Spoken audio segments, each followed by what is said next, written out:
Helps if I turn on the microphone and it's blaring in my ear. Jesus Christ. Alright, alright. I'm rolling on top of the microphone too. That's great. That's wonderful. Hey, Phillies are winning tonight. Nice. Alright. Alright. Let me... we're gonna get to the canvas soon, but... Alright. We got... If you haven't watched this before, you're gonna see the incredibly slow and stupid process we use. There's my pen. There's my pen. If you have... Sorry I'm boring you again. I don't really have a ability to really manipulate this too much, unfortunately. Soon.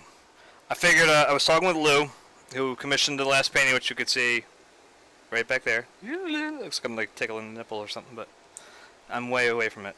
It's behind. Alright, so that's an in-joke. Alright, and I will explain it. When I was at school, at the University of Arts, I know, name dropping. My teacher, one of my teachers, was a guy named Eugene Boguskas. Now, truth be told, and I don't think I'm really going crazy out of, I'm sure he'd know anyway, knowing me, that I was not a big fan of his work. Alright, I'm not trying to bash him or anything, I just wasn't, I didn't get it, let's put it that way. Painted a lot of moose and salmon. That's about it. I'm trying to think, but nothing happens here. Oh, you know what? I don't have my book. I need my book. Too. I forgot my book.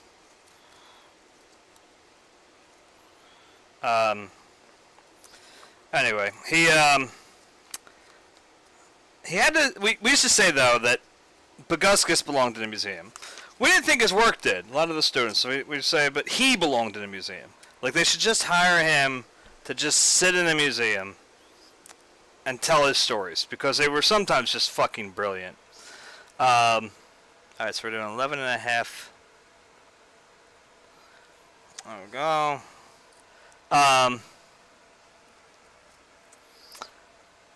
He'd just sit there and he'd tell these weird stories about, you know, people he knew, and like Chuck Close or Bob Dylan.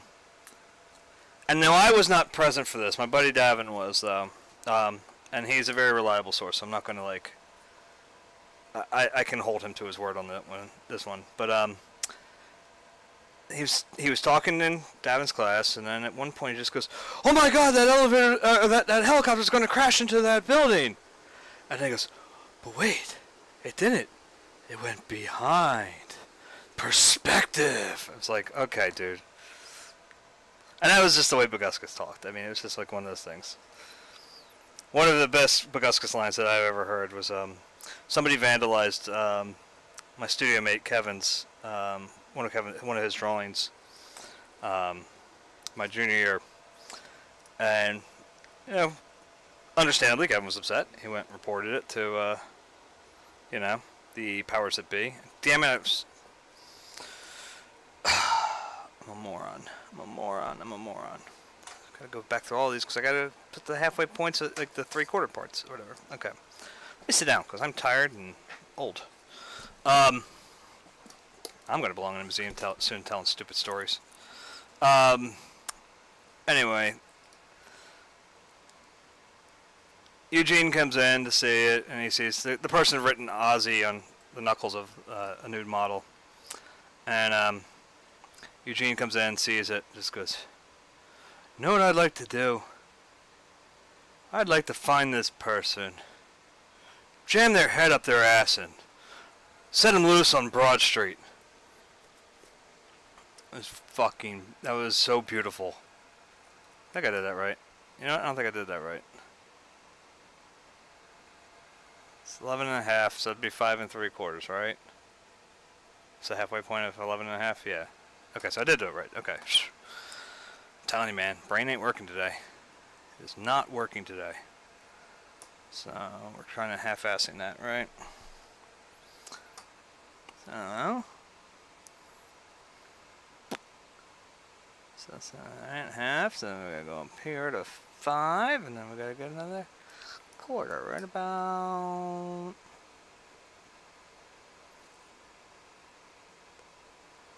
there. I went behind. This is so funny.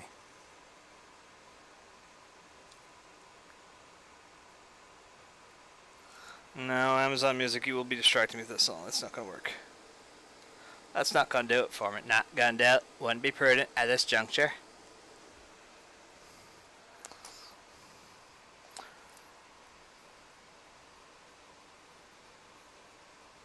I think Amazon Music's pissed off at me because I had to turn it off earlier today.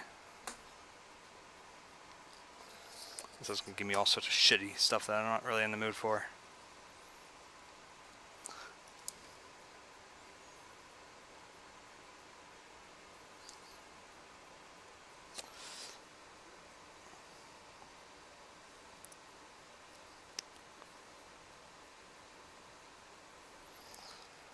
Alright, so there's those ones. Canvas size on this one, I gotta remember. It's 20 by 24, I think? I think it's 20 by 24. I think that's right. Hopefully I turn that around, wouldn't it? 24, yeah, 20 by 24. So, I think that's the right proportion. I gotta be honest, I'm not sure if I did 20 by 24 or if I had it at 18, so I screwed that up big time. I think I did it right. Alright, so let's see here. My brain's just like completely wasted though today. It's just like my we had one of those, like, they call them town hall meetings. Basically they're like the you know, bosses come in and circle jerk about how good we're doing all the time, you know, money wise, but then, you know, you say, hey, about raises, and they go, oh, we're not doing that good. But you said we did like 10% profit. We should all be able to get a little money extra back, right? No. Okay. Gagaguga, gagaguga, gagaguga, gagaguga, gagaguga, gagaguga. I'll be honest, I'm using the centimeters, millimeters stuff back here because it's a lot easier. I used to try to do it via the good old imperial system, and it was like, no. Alright. Eyes acting a little funky. Alright, so make sure I did that right. That's 4 3/4, right? So there's our halfway point. Right, 9. That's 10. So then we need another 4, and we need another quarter ends. Surely we're just kind of doing halfway. We're guesstimating that one. Because unfortunately we don't have really much choice in that, but gotta guess. And I like to be safe. See, here's one of those things. This is why I always suck at woodworking. Because, you know, they tell you, like, measure twice and cut once or whatever, right? I'll measure like 6, 7 times and I'll still fuck up the cut. That's why I never did well in shop. I get super anal about stuff and then it's like, I end up blowing it anyway. Like somewhere I probably fucked up and my measurements are all wrong and we're going to make this grid and it's going to be a complete disaster.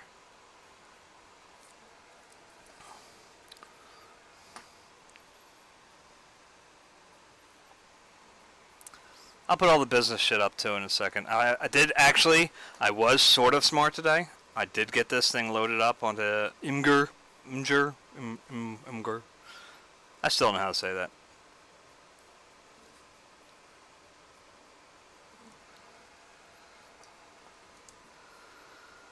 Alright, again, boom.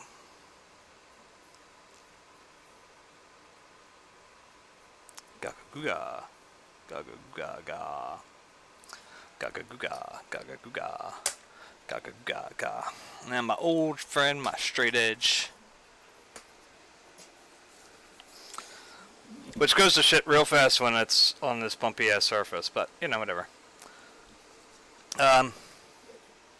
My brush has got a bath. I actually had to just give them a quick rinse off before I came in too, so I was actually a little late starting because of that. But any of the likelihood of actually getting paint on canvas, because this is pretty, and this is gonna have some moments for drawing wise, so it's gonna take a while. You know, I mean, if you guys can see this just from this shitty preview, I know I'm in the small box, but like, you know.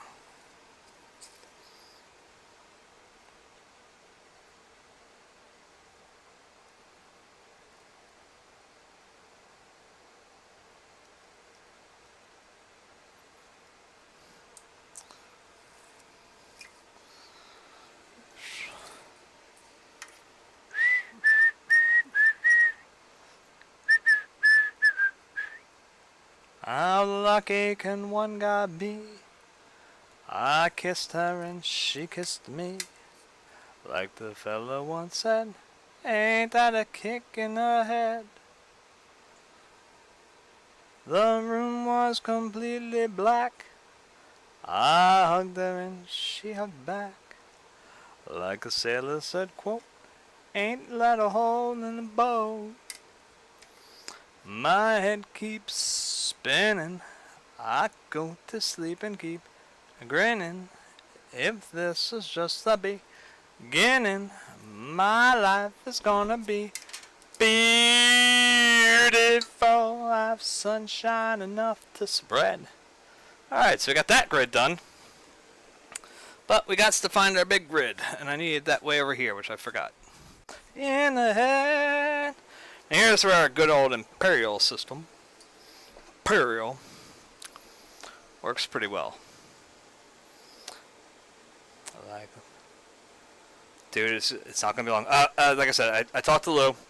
That painting is getting dropped off, and thus the fee for it will be paid, I assume, at that point. At the same time on Labor Day weekend, the first. Excuse me, I need some coffee.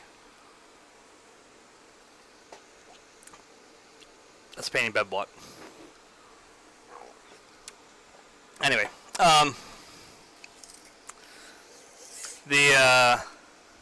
so it'll be after that I can get all of my updates, like, and hopefully get a camera that can zoom, so we don't have to like be way back here and the camera that can't zoom. And hopefully have a new mic, a new cord, so this way. I did get myself this nice little lead holder. Did spoil myself a little bit.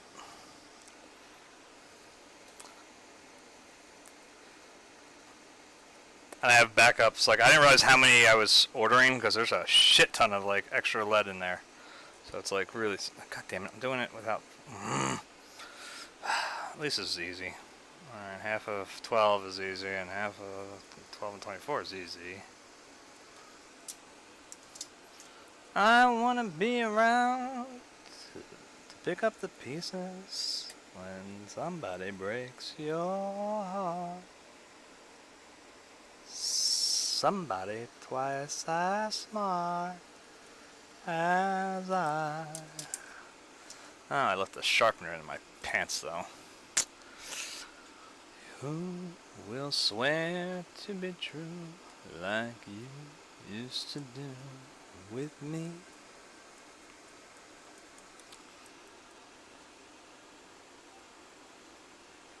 Company, wait and see.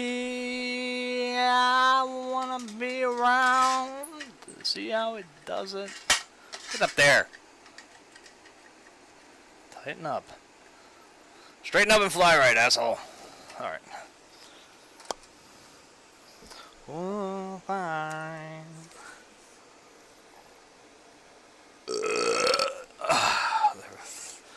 Better out than in, I always say. Yeah.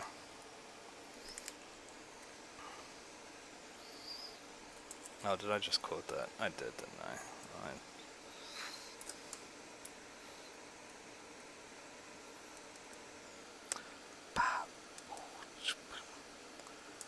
And that's when I'll discover that revenge is sweet. as I sit there applauding from afar. Like I was saying, I was in one of those, you know, so they're basically like, I always call them like corporate jack-off sessions, because it says, look how great we are, you know, blah, blah, blah, blah. And you're cool.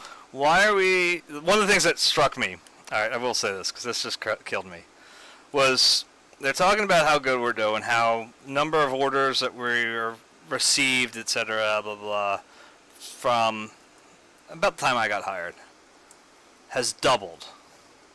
Not saying, you know, correlation, causation, all that shit, but, believe me, it's not because of me. But, anyway, they were talking about that, and then, like, I just quick ran some math in my head, and I went, we've hired new people. This is true. But the reality of it is we've maybe added one person. Maybe. And I'm thinking mathematically, I'm pretty sure my groups, you know, everyone under the customer service mantle, that we actually didn't. I'm pretty sure we actually didn't. So it's like, it kills me. It's like, okay, so you openly admit we've got twice as much coming in as we, you know, which hypothetically means that we're going to have twice as many issues, you know, just because we don't know how to build our own shit. But, which means we have twice as much shit coming down the,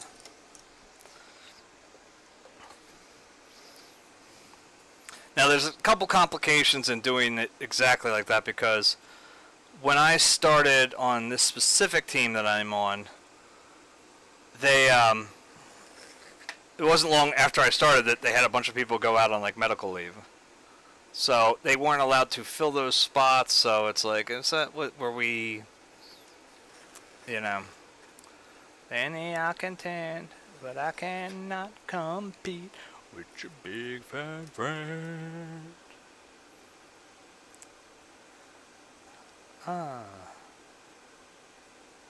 So big fat friend, we meet again. You won't leave her alone. You roll your eyes, make sarcastic comments while you're sucking on that chicken bone. But that's okay. You think you won the battle, but I tend to disagree. See, I know you and your Achilles heel, and he's standing next to me, my non-discriminating friend. So what? You're a cow, non-discriminating friend.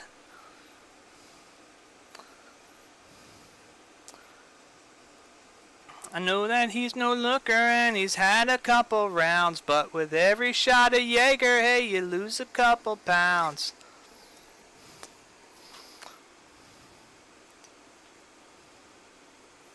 Baby, baby, bring the evening to an end. There's you and me and my pal and your big fat friend.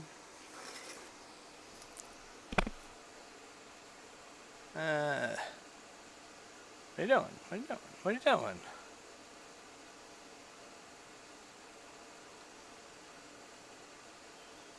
What are you doing? Stop doing it.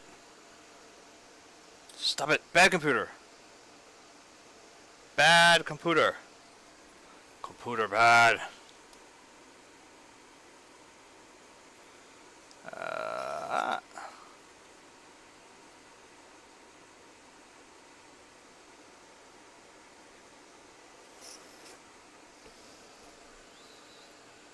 Dude, I literally just posted it.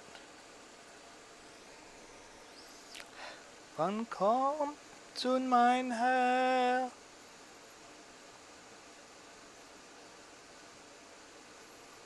Alright, let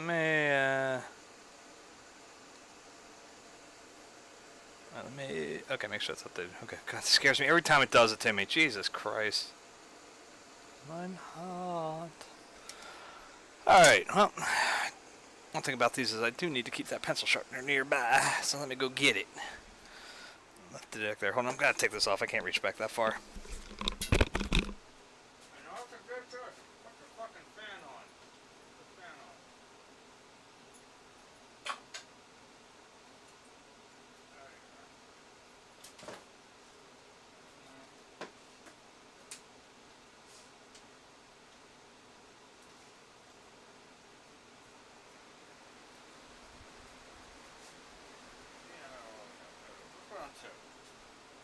Let's put it on 2. What do you say? Alright, let's put it on 2. And while I'm doing this,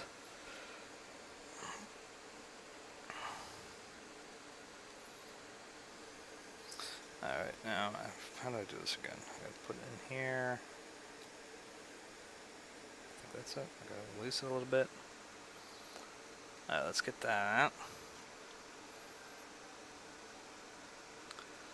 What? No. Do you listen at all?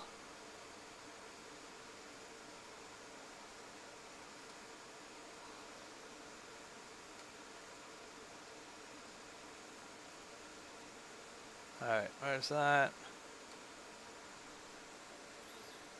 And here we go. Our reference photo. Boop. Okay. Whoop whoop.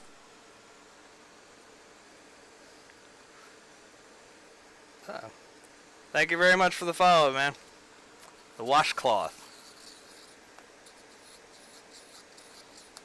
Why do they call you TheWashCloth?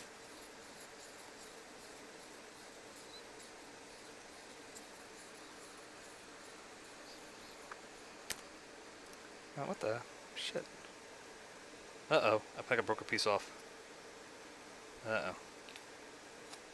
That's not how this is supposed to work. This thing's a pain in the balls. I have to learn this, like, little pencil sharp, like it says. Ah, gotcha.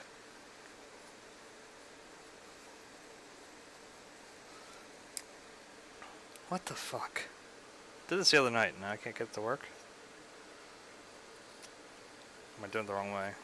I may have to listen to it so I can actually hear from.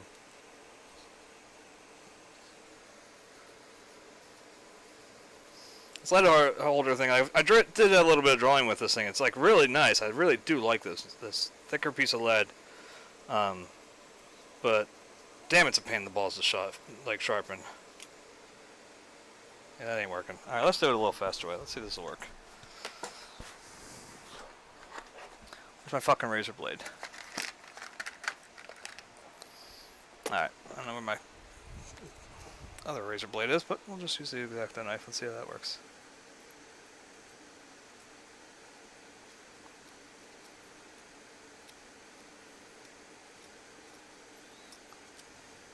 So what's going on? Anything good tonight?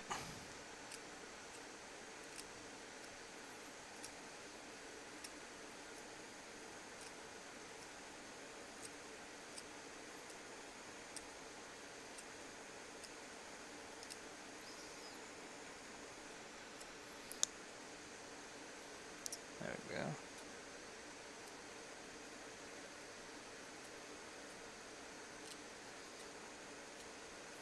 I always like to ask new people.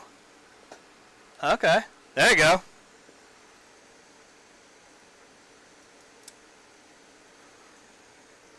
There's nothing wrong with that. Alright, that's pretty good. Alright, let's see what we got here. Let's take a look here. Hold on, let me get... It's easier to do it from this way, because otherwise it gets screwed up on me. Starts opening up Windows Explorer and shit, and I don't like that.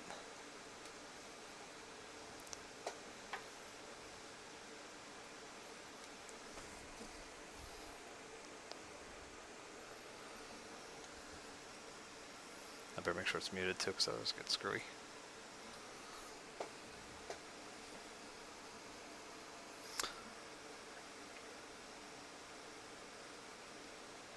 Are you mostly gamer or creative? Or you just come on? Oh, that's blurry again, isn't it? Alright, it's gonna be soon. It'll be fixed. It'll be fixed. It'll be going. Shitty cameras. Alright, so we got a little bit.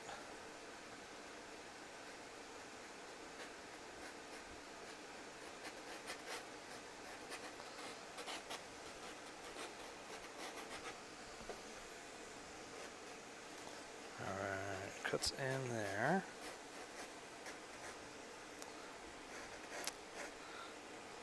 And don't worry if it doesn't get too dark and you can't see really what's going on yet, because it'll get there.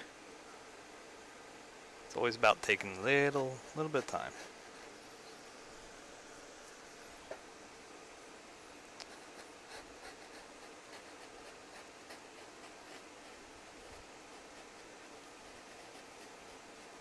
Why am I not hearing music?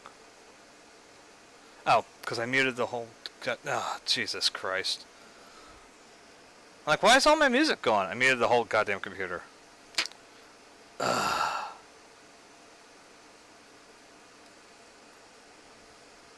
I am smart. SMRT.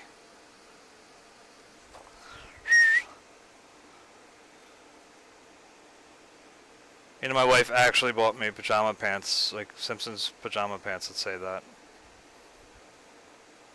Not sure what she's trying to say.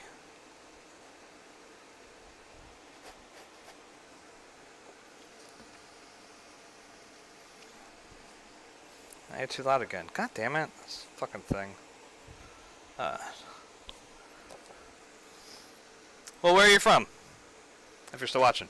I can't tell. This thing always gets screwy with me and tells me like 3 people are watching and it gives me a list of like 20 people. And I'm like, what the hell? Who's here? Who's not?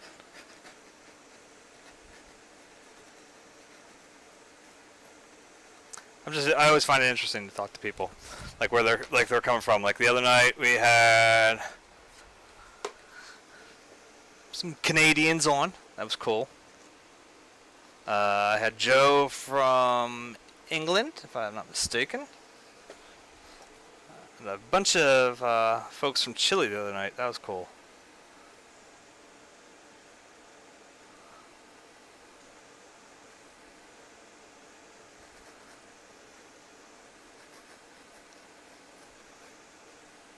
They were trying to sell me up on their landscapes, like I even need to be sold up on South American landscapes. It's like, dude, come on, they're gorgeous. I'd love to go. Just broke ass.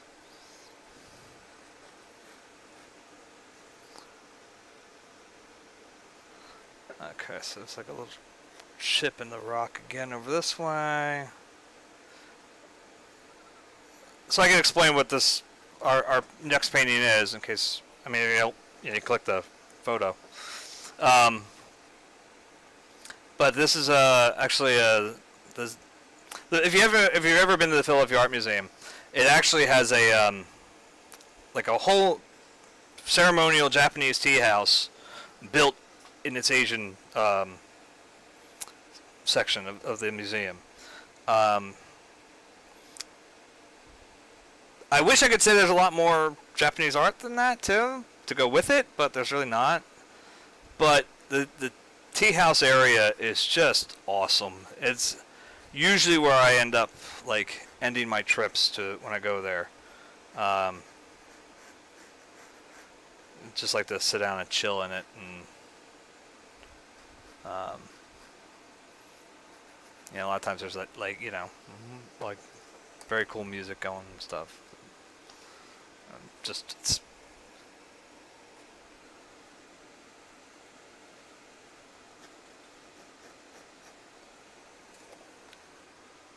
It's like a great way to like just, especially when you like for me, like anytime I go, I always like to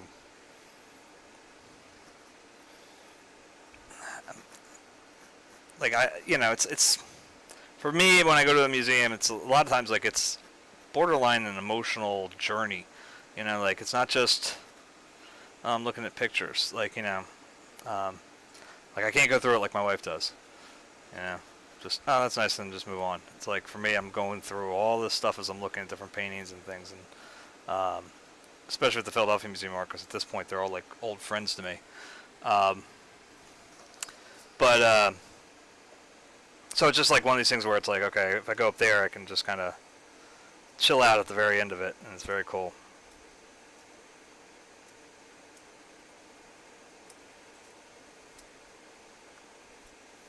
And so I thought, I was originally going to do a different painting, but I said a few nights ago, I could not get out over the weekend because of the rain to actually get the picture I needed. Like, I absolutely needed to get this picture. And I wanted it in a sunny day, so,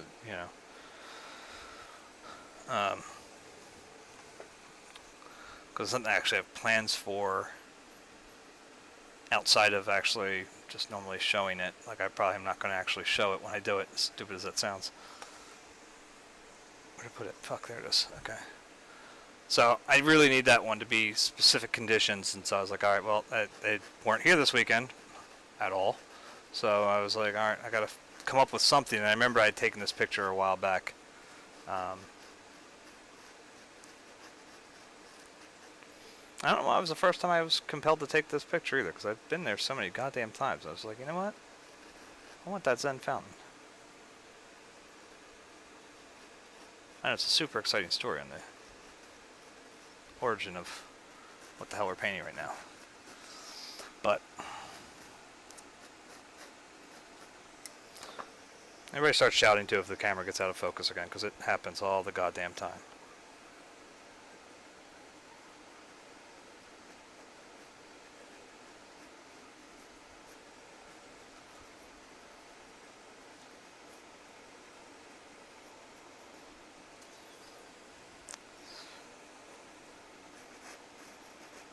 Let's see if I can take us any news on the other fronts, though.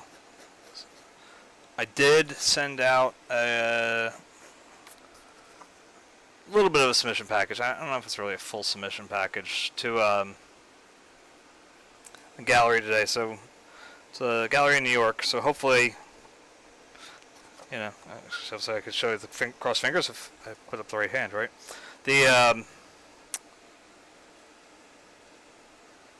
The one thing I caught that I liked, though, in the description of the gallery is how they like to work with rather unknown artists and to promote those. So I'll give it a shot, see what we can get. I was such an ass, too. I name-dropped a guy that I don't know. Not legitimately, let's put it that way. I don't know him in person or anything like that, but he runs, he's at least the moderator or whatever of the Art Gallery International page on Facebook. Excuse me. I got a bad case of back knee going on right now. It's itching like crazy. It's like right at the tag too.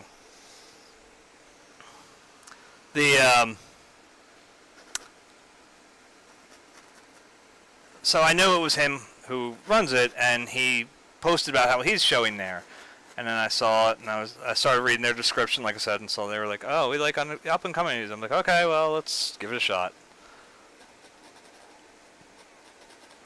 Yeah.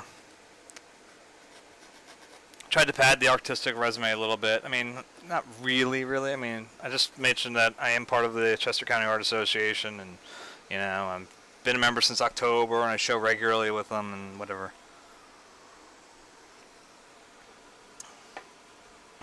I was very careful not to say that I show currently with them because I don't have anything in their galleries right now. I'm probably going to send something soon to them, though. I've already shown it in the Exton Gallery. But they're doing a thing about the Barnes Foundation, and they want work inspired by the Barnes Foundation. And literally I have a painting that is a study of a piece that's in the Barnes Foundation from Daumier. So I thought, I'm going to submit that one again, because why not? I'm quite proud of it. Because I was able to pull off a the piece in the Barnes Foundation's about like that big. I mean, it's tiny. It's a tiny little thing. And it's hung the way Barnes did, which means it's like weird, and so there's a lot of detail you really can't see. And then of course, because it's the Barnes Foundation, they don't like to do a lot of prints of stuff in there. I mean, they're a little quote better since the art museum took over and took it away from the actual Barnes Trust, but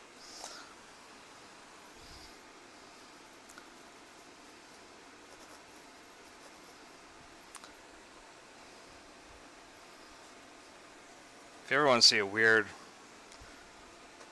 it's a documentary, but certainly the city of Philadelphia as a government agency does not come across looking very good at the end of this documentary. It's called The Art of the Steal, and it talks specifically about how they the city really kind of almost forced the Barnes Foundation out of Marion Station and got them into the Philadelphia Museum complex. I mean, can I super complain? Not really, because the old spot was a pain in the balls to get to, and they were only open on like Thursdays, and so I can't be too bitchy about it, because if they didn't move it, I probably never would have gotten there. But at the same point, I get what Dr. Barnes was going for, and it violates the shit out of all of it. So it's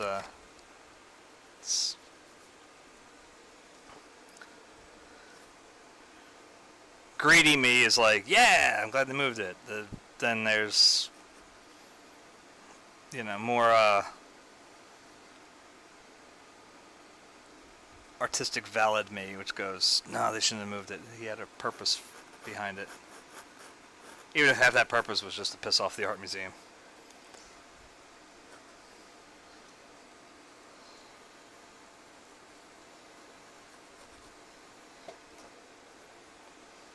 But it was an interesting documentary. It's I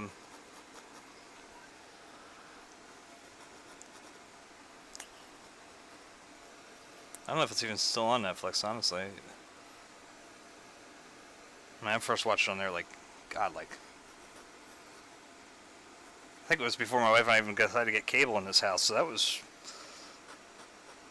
let's see, Sophia would have been born, little, she's 8 now, so 7, 8 years ago? Alright. I think we could start putting in a little bit of darker. Ready and the best.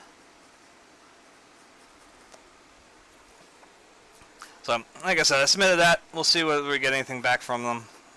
But I had a little thing with I put my study of the last breath in there. I had my Horseshead in Winter. I had my tulips. Yet be blind. Tomorrow comes a day too soon. You know comes a day too soon.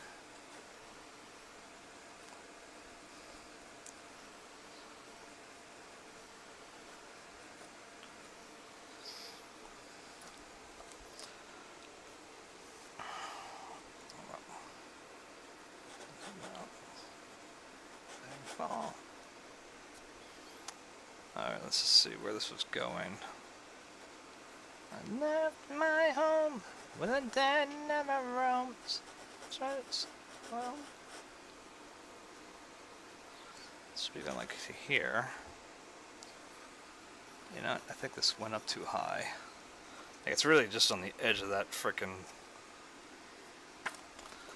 Tomorrow comes a day too soon.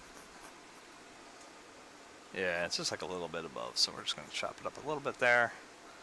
Because then you got the rock that is coming in here. These are radios from the sky. But then the winds flows. Mountains and funnels and souls.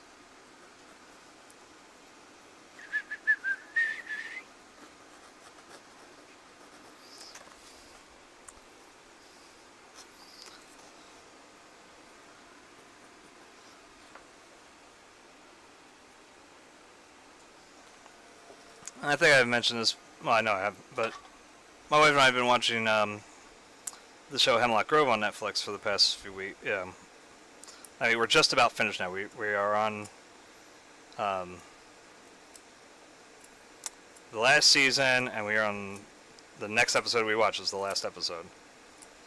It's like really.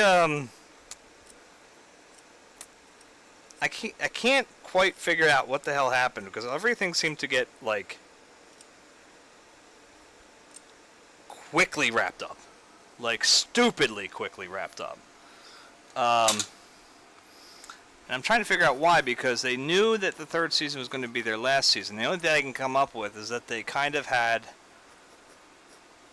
set something up, like they were planning to do more seasons, and then they were just told you're getting 3 and that's it. So they just had to, because they set something up at the big, like the finale of the second season. I'm trying not to spoil, so just in case anybody's wondering why I'm talking stupid.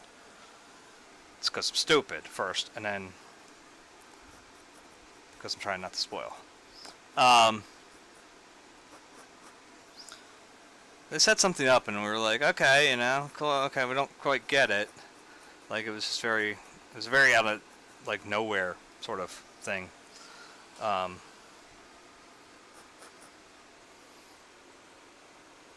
I wanted them to actually use they could use a different type of thing to do what they were going to do. And I'm trying, again, not to spoil it, but to make it a little more in sync with what they were presenting all that time. But, neither here nor there.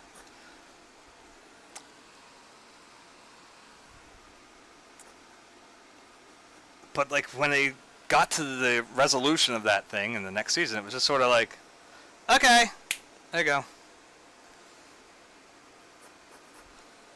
And it's like, the bad guy they had set up was, like, he was so good. Like, just his speech pattern was, oh, you know what? Okay, I was putting that as one piece, and that's fucking rocks behind it. There. There are times, I swear to God, I feel like the dude with the hatchet in his head from Nightmare Before Christmas, you know, Bunny! Like, he's like my spirit animal.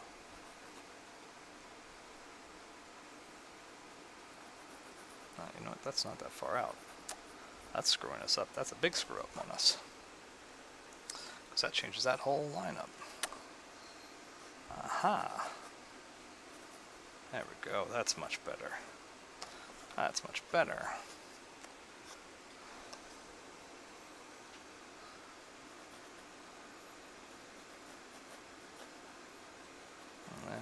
Yeah, okay.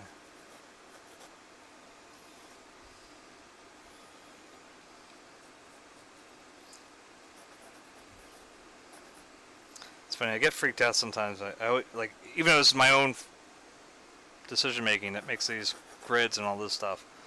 I mean, I could just try to do it without it, but I always, when I do it off a picture, like I don't know, I feel the need to do it a little closer to what's in front of me. I'm not 100% locked to the photo. I mean, if you saw any of the videos of the last one that we did, you know, pretty early on in the drawing, I make a decision to cut away the telephone pole that's in there, because there's a telephone pole in the photo, but it's like, yeah, it really was just in the way of everything. It just was, it was cutting the painting in a funny manner, because it was like basically almost the full length, and was dividing it up funny. And I was really trying to focus on that, kind of using the rule like 2/3. And if you're not really familiar with what that is, it's the idea is that you're kind of trying to lock your canvas in one way or another to like segments, you know. So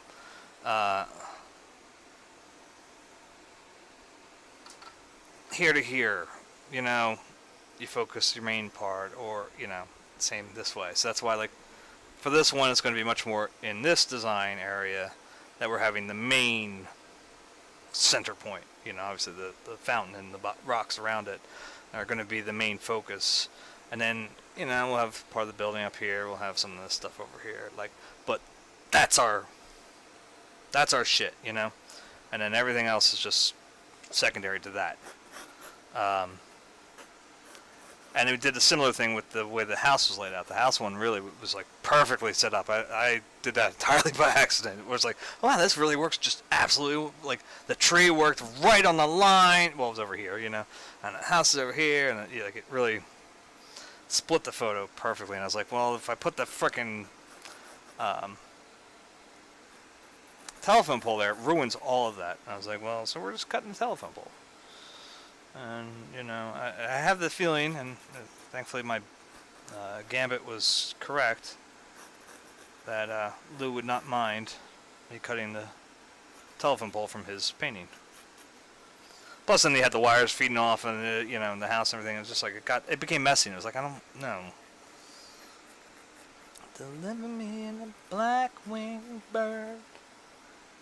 I think of flying down in the sea of fins and feathers, and all of the beautiful of faith and sex and God in the belly of a black-winged bird. Don't try to bleed me, 'cause I've been here before and I deserve a little more. But yeah, tonight's probably just going to be just a straight drawing. I can't see us getting... First off, my brushes really should sit a day between. I just rinsed them off from like all the like Master's oil soap or whatever, like, you know, brush cleaner, and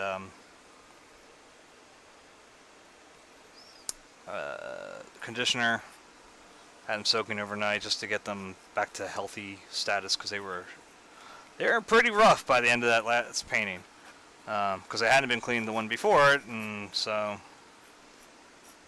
Anyone room at your place, darling? Why don't you invite me in? Don't try to bleed me, 'cause I've been here before and I deserve a little more. I belong in the service of the Queen. I belong anywhere but in between. She's been lying.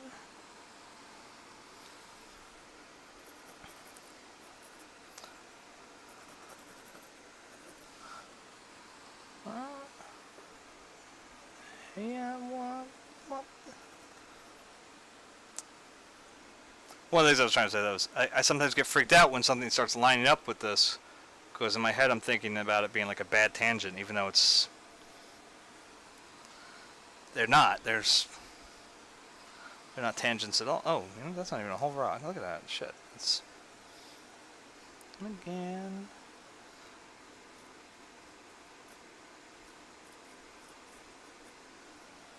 I do want to treat this channel as a kind of educational channel, so in case you don't understand what a bad tangent is when it comes to, like, say, composition and stuff, like,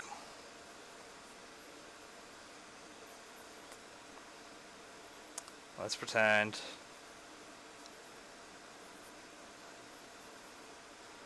you know, we're painting a lovely, superly well drawn house there, you know, right? We're gonna put our windows in. Okay. There we go. We got a beautiful little house here. And then you decide not to cut the telephone pole, but because of where it is, where you're standing or whatever, the telephone pole is right on the edge of the house. So now, you know, we put the telephone poles, you know, yeah. So working on a painting, especially because you're not going to have much to, I'm trying to get it so it's not glaring out. There we go. Like, art historians are going to find that. Like, look at what a great drawer he was. Anyway, draftsman. Anyway, they, you know, if you're working on a painting like that, because there's not going to be really anything else to determine distance, it sort of looks like your house and telephone pole are one thing. They're connected in some way. So that's what I mean by bad tangent. You know, you fix it just by like moving telephone pole over half an inch or whatever. You know, like, or getting rid of it entirely. However you want to do it. But like I said, so sometimes when I see like the back part of this is actually almost lined up perfectly with that line. Actually, it's perfectly lined up with that in my grid. I mean, I'll show you. Yeah, right back there. Alright. But that's okay because, again, this line right here does not exist when the painting's complete.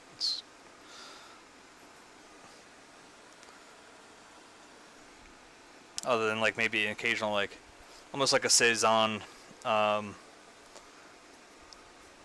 like Giacometti type mark here. If I were to kind of take this and, you know, if you look at some of the Cezannes later, like landscapes and stuff, you'll see, you know, the way this line goes here, and you look up here and there's another line that goes like that. And I'm trying not to mess up my own painting while I'm doing this, because as much as Cezanne love that shit, I don't. I mean, I don't mind it too much. But like,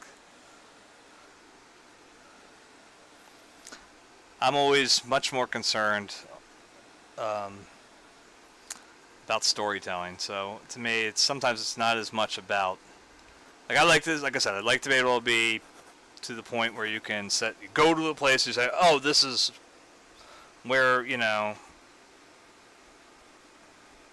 Brian took the picture that became the drawing, that became the painting. But we actually have almost a bad tangent right here, but it's just slightly not bad. Like, it's almost there. Like, there's a little bump right here that almost touches inside the bamboo. It's very best. With a new heart and a brand new start, I'm so proud I'm busting my vest.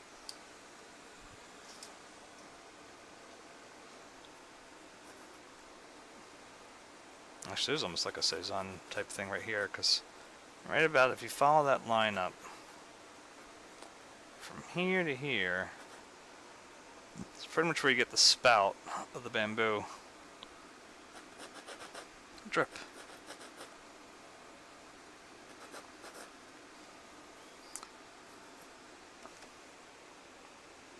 This is one of those things though that, like, I always say, you know, I said to my wife sometimes that, you know, the only reason that, like, the fates will always make sure we were never to come into money is because they know that I'll spend it like a moron. And I'll end up buying, like, a Zen Fountain for outside, and, yeah.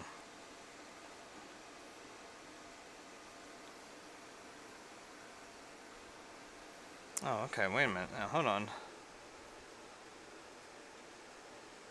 Again, I think I've been fucking around with this the wrong way. This is not part of this. This is the... Ah, see, that's behind. Ah. Sorry. Okay, now wait a minute. So is that the dirt? Or is that part of the... I gotta look at the original on my phone just to see if it's... So I can zoom in here and see what the hell's going on here. Ah, fuck, the Nationals are coming back. Alright.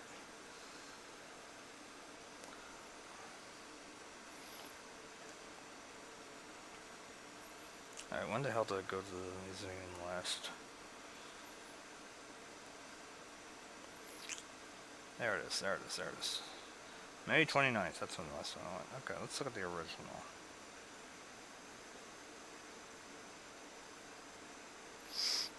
Oh, okay, okay. I think I'm getting this. Okay. Wow, I am, like, way off on all of this. Okay, okay. This is why it's always better to fucking paint in front of something. So this whole thing is, like, up until here. Okay, okay. Oh, and then this comes like that. Okay. Okay, so that's all under there. Ah. Ah. See, drawing's about discovery, children's. I'm making, like, I'm putting in, like, rocks that are, like, this is all one thing. Like, this rock goes to, like, here, right? It just kind of comes into this area. This is fucking sand. This is part of the Zen garden, you know, they're running, they're stuck in, like, this area right in here. Okay. So that's part of, like, the Zen garden pattern they were making. I mean, it's how you do a Zen garden.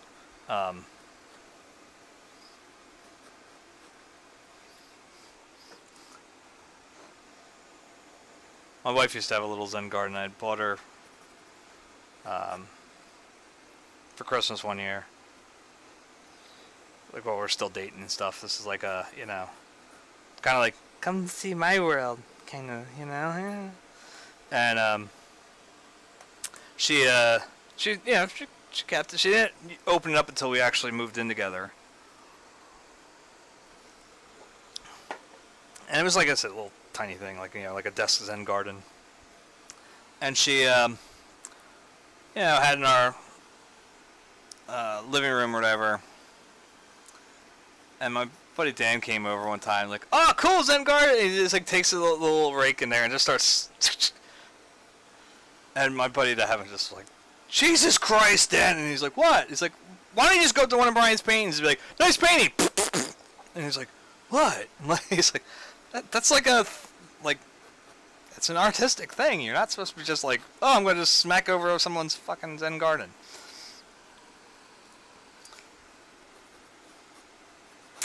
Thankfully, my wife was very forgiving.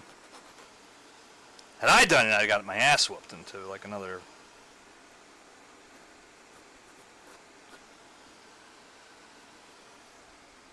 Alright, so now that can change all that. Wow, I read that so badly. Jesus Christ. So I fucked with all the colors the other day just to get it like really. And then I fucked up some of the edges on there, so.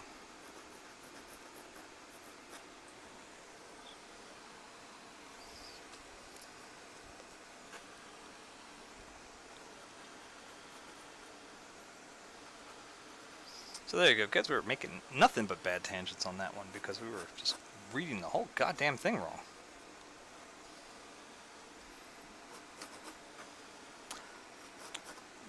So if you're lonely, you know I'm here waiting for you.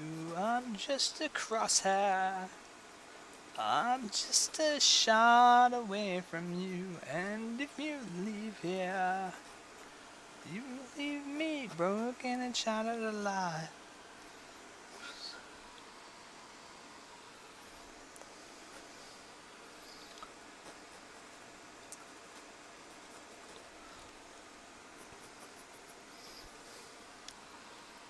I know I won't be leaving here with you.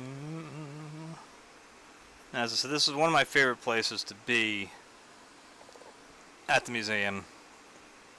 I imagine, like I said, they would not let me break out canvas and easel and go to work. So I gotta do what I gotta do to be able to do this piece, but it really is something if you can ever paint right in front of it, because it'll stop all this bullshit that we're going into. And I find, like I said, I'll end up drawing faster, but I really do want to make sure this one's like pretty close to a point, you know, like, because it's just, again, it's one of my favorite places.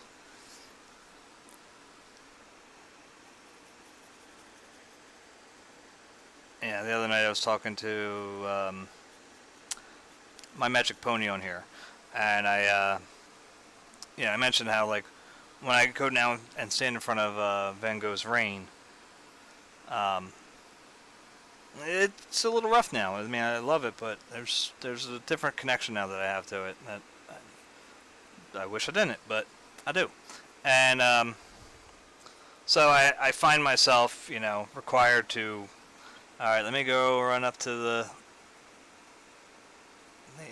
Asian art area and go hang out in the tea house area. They do tea ceremonies there on occasion. I don't know exactly when. You think I would because I'm a fucking member, but I don't. And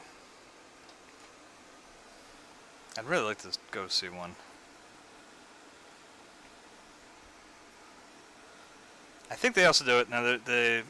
This is not the same tea house. There's other people may be aware of in Philadelphia. There's another in Fairmount Park. There's another Japanese tea house that was also, you know, they brought over a master Japanese builder to come over and build a traditional, tea house, and really there is an actual strange long history, if I'm not mistaken, between Philadelphia and like classic Japanese culture, I guess. So I don't know. There's actually a whole book on it. Like I think it's called Phil Nippon. It's on my Amazon wish list. I could go look it up, but I'm lazy and I'm trying to get those drawing.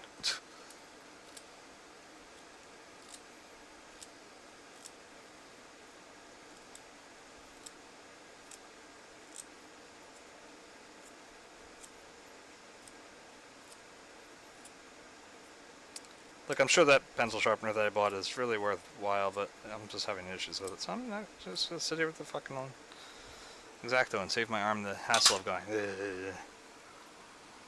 Alright. That's a scientific term, by the way. Go ask Bill Nye. And then tell him to come over here and argue with me about it. Just because I get to talk to Bill Nye then.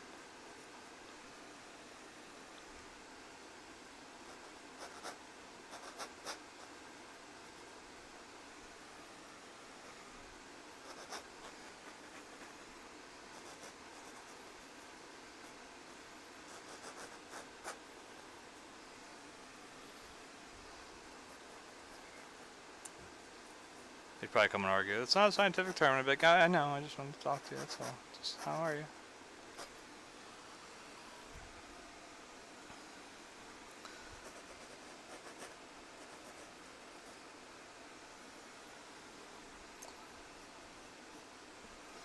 I am what you refer to as Loserus Maximus.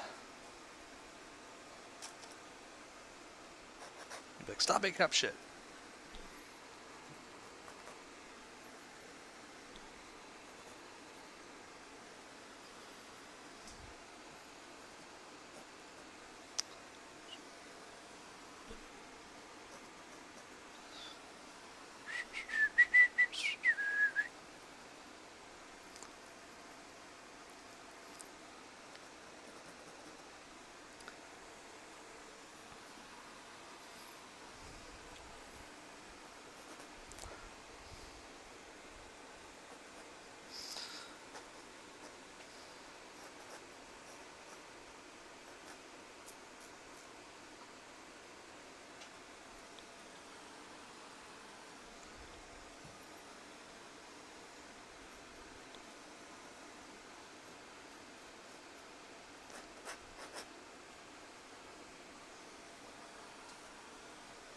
Let's see, alright. Still visible. Oh, we got darkness in this line so you guys can see some of it. It's coming soon. There'll be a better camera soon. All things being equal, hopefully, like, I think the weekend after, like, it'll be that week, like, after Labor Day, depending on when the check clears for the the last painting and the unless he gives me cash. If he gives me cash, that's fine too. But and then when it takes for Prime to get here, which shouldn't be long. But watch, I'll go to order it that week, and that's when they'll be like out. I'm like, okay. Oh wait, I'm screwing this up again because there's a blob.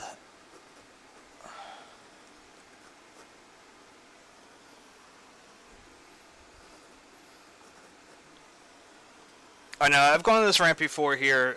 Again, I don't know if anybody who's here who's seen it, who hasn't, but I bring it up a lot that I still can't get over the fact that Shock G and Humpty Hump are the same person. Okay, and that's not what I'm going to go on a rant on about, believe it or not. But I just want to make sure that that's something everybody knows. But the reason I always get pissed off is because, like, like it feels like my life's a lie, and because I just was like always under the impression they're two different people. Like I sung the Humpty dance. Like I didn't even like when Shock was on the mic. It's like, come on, I want Humpty. Anyway, but something else that blew my mind a while back is, do you guys know the blobfish that everybody knows, like the little pink glob thing? Like that's not what they look like at all. Like at all. If you see a blobfish, like, it looks like a normal fish. It's just... I sell them right now. I mean, if I can get into galleries, I'll sell them there. But I do have a few of my paintings. Let's put it up here. This is my actual website. Studios.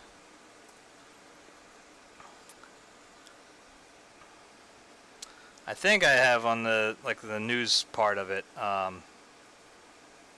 me just get it. Come on, no. Computer's not acting with me.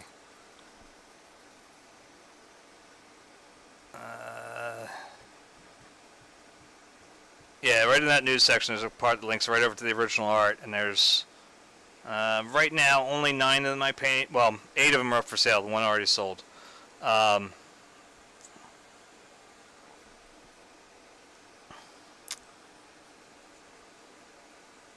I gotta put some more up there. It's just I do it all through Dreamweaver, and I suck at Dreamweaver, and it's just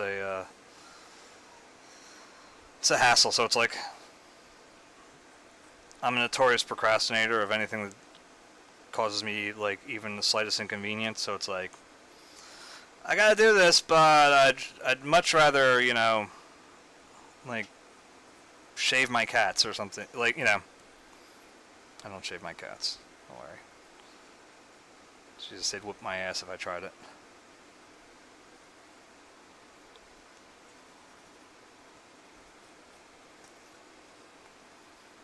I also have to ask permission for some of them, whether or not I'm allowed to put them up for sale. Like, I have a painting of one of my cats, and it's like, I didn't do it just to, you know, I did it just to do it. I didn't really plan on it being something that my kids would argue over or anything like that, but they sort of have, so I don't know if I'm allowed to put that one up.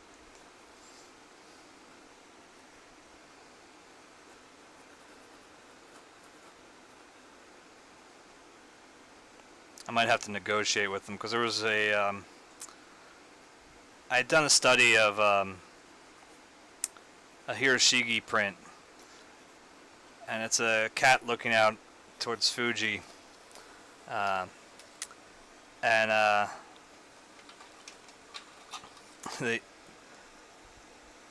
did it just to do it again. Like, well, I mean, there's other things that I was trying to represent in it. Mostly the fact that I would like to go see Fujisan one day,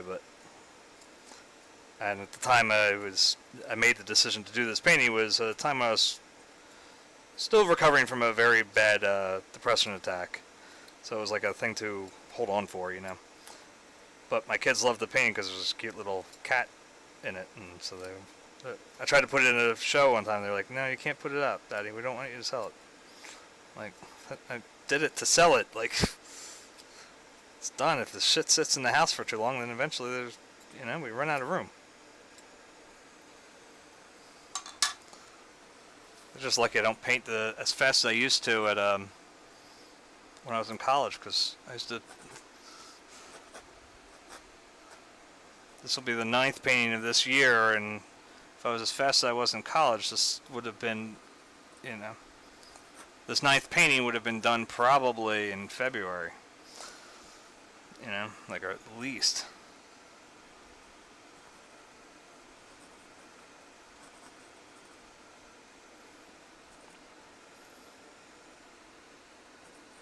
Part of me is a little thankful I'm a little slower because it's a lot cheaper.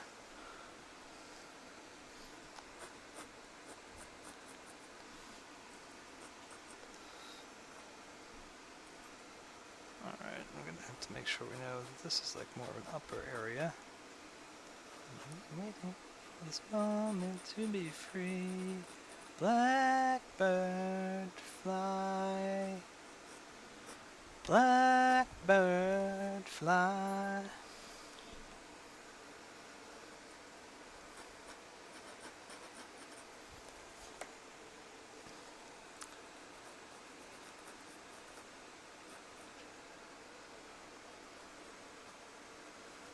Okay, that's right. This is the greenish area, right? I want to make sure I mark that that's a little different.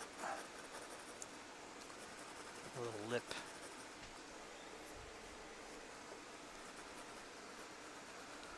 Into the light of the dark black night. Right.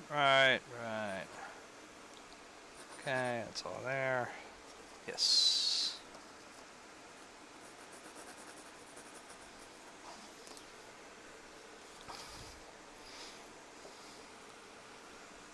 Let's see.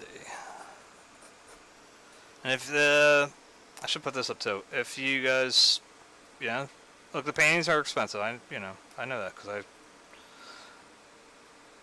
if it makes you feel any better, I did some math the other day, which really shows that I'm a terrible business person. The painting I just did for my buddy Lou, and he commissioned me for,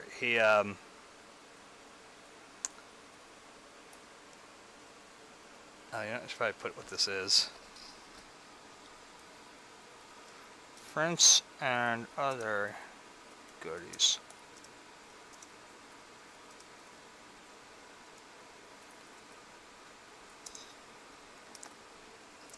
The painting I just did was almost 50 full hours of work.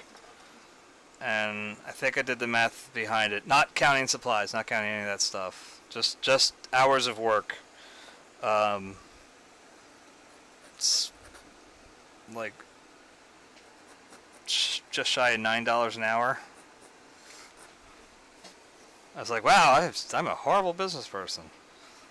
And like even as expensive as say like the Last Breath is on my page. The study of the Yosef Israel piece. I don't have any of the old footage. I thought I had a lot more, and I went looking on my Facebook page. And couldn't find it anymore because I thought I went live a lot for that one. Maybe I didn't. Maybe that was when the computer started screwing around or whatever. I don't know. Or maybe they all got pulled because of copyright issues because of I used to play the music out loud and shit got pulled off all the time. But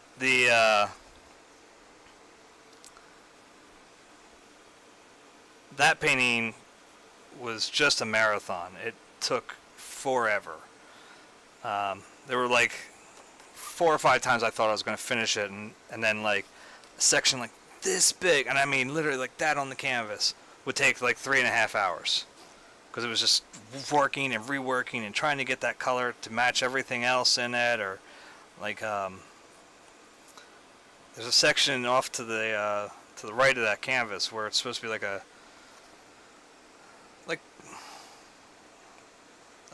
very silky or very translucent like window shade or whatever, curtains or whatever, and to do that in the way I paint is really hard. It's really hard to do. And so I fought with that one for a very long time just to get that thing to look right. And there's all sorts of little details and so I had to put a lot of price on that, and even that I think, plus it's framed now at this point too. Actually, you know what? You guys can see it from here too if you don't want to go over to the site. Maybe. That's it up there. That's The Last Breath. It's nowhere near as big as the original, but it probably, I won't say it. I don't know how long Joseph Israel took to paint it, but it's probably Yosef, actually. I'm probably saying it wrong because I butcher every other foreign language.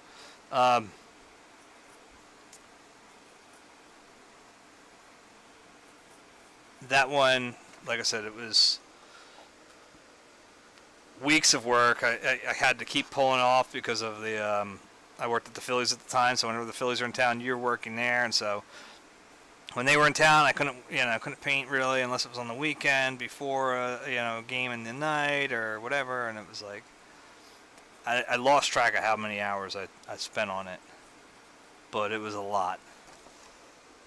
And like I said, the frame was not cheap. It's a very cool frame too. It's probably my third favorite out of. I got a bunch of paintings framed at the same time, and the painting that sold that my friend, family friend Bev bought, She got my favorite one because it had like all this like all like the wood knots and stuff, and the paint was still showing through on the frame, so it had like a lot of swirly color, or like variations in the wood on the frame, which if you look at that painting of the John Hines, there's swirly things in the air and swirly things in the water, and it just worked perfectly. And then the second favorite is for my horse shed in winter. It's very similar to this one from The Last Breath, but it has a much like very old rustic feel to it, and it really matches that painting perfectly.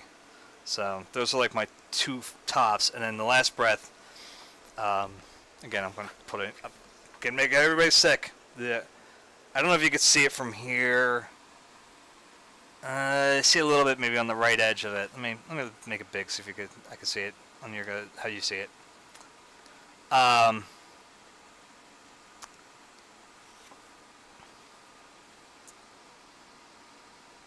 You can sort of see there's like textures. On the bottom they're going vertically, and on the sides they're going horizontally. So that basically what happens is it leads it to kind of match everything in the painting. So the bottom, and the tops feed into these areas that are very horizontal and vertical. It works really well with the painting in person. I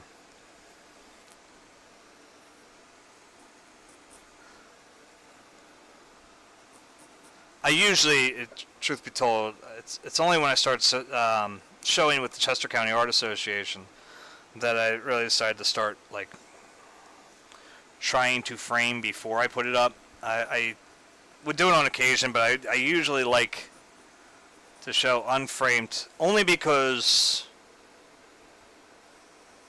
to me the person buying the painting, you should be framing it for your house. So it's the viewer's way of finishing the painting, so to speak. Because that's really part of my philosophy, is that the viewer does finish the paintings. Whatever I put into it, whatever my artistic interpretation of it is only the starting point. It's the bridge to start a conversation without words to each other, kind of thing.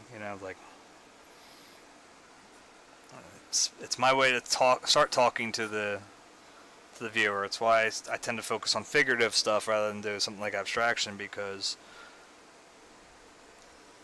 you know what a Zen Fountain is. Even if you're not really familiar with what a Zen Fountain is, you see it and you go, oh, it's a Zen Fountain. I'll probably actually add a drop just to add a little pseudo-drama to it. I should be careful that actually lines up sort of near the... Anyway.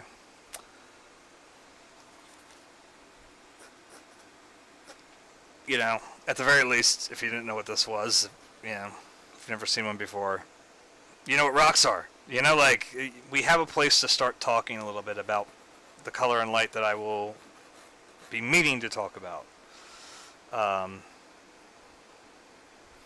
And then, what other, eventually, in the future, I will die. And no one will be able to have a chat with me regarding what my thoughts and feelings were about this. Now, maybe they could find archives of this shit or whatever. God only knows whether videos of this type will actually be salvageable with whatever technology will replace them in the future,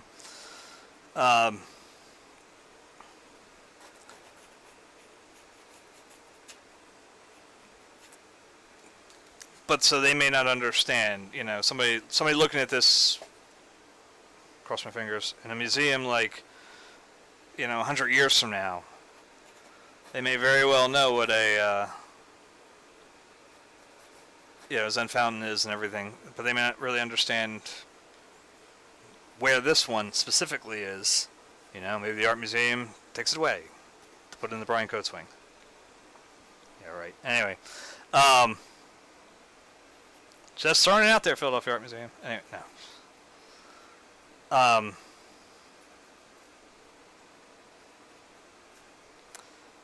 the but they would, so they're not going to know that, like, okay, this is one of my favorite places to visit at the end of my trip to the Philadelphia Art Museum, you know?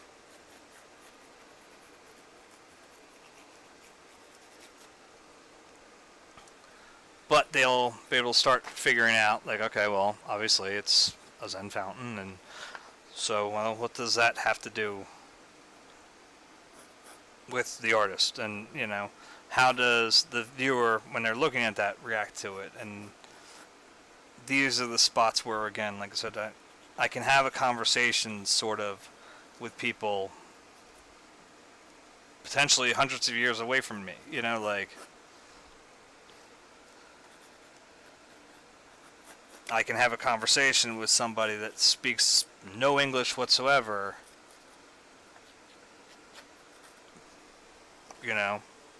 seeing it here or on, on my Facebook page or whatever, or coming to the gallery when it may be showing. I can have these conversations, and we can talk in a way.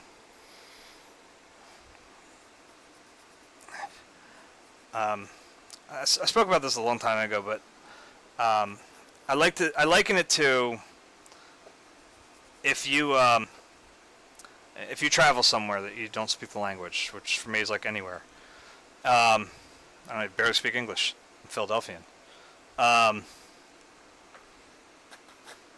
It's water, Wooder. Anyway, I want a cup of water. Anyway, sorry. I liken it to the idea that if you go somewhere, like, okay, like I said earlier, I said I'd love to go see Fuji, but I speak almost no Japanese. I tried to learn it and I lost it all in my head. But if I go there, I can communicate a little bit. If I hold up and, like, I want to buy an apple, and I take the apple and I go to the shop holder and say, apple, and and they can say what it is in Japanese. Again, I don't know it, and we can start, and I how much, we can start to work in little, simple, symbols and physicality, and that's why I liken it to the same thing with this. Is the viewer and I can have an artistic talk.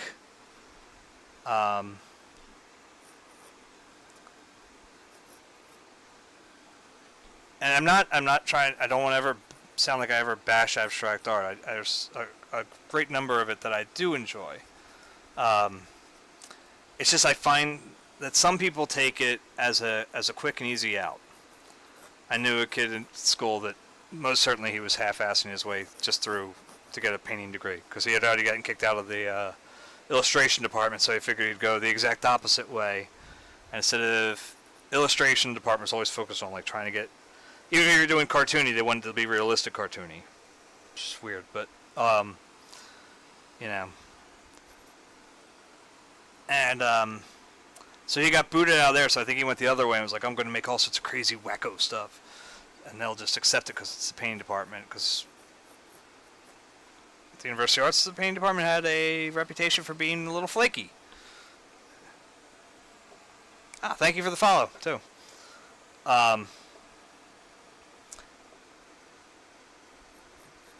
what I find is it's easier for me, and easier for,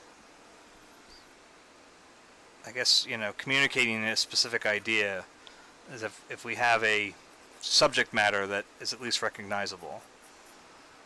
You might miss, things that I may, in my head, think about a painting, but at least when you interpret it, the way I was thinking about it when I was doing it, that all works out, and balances each other out.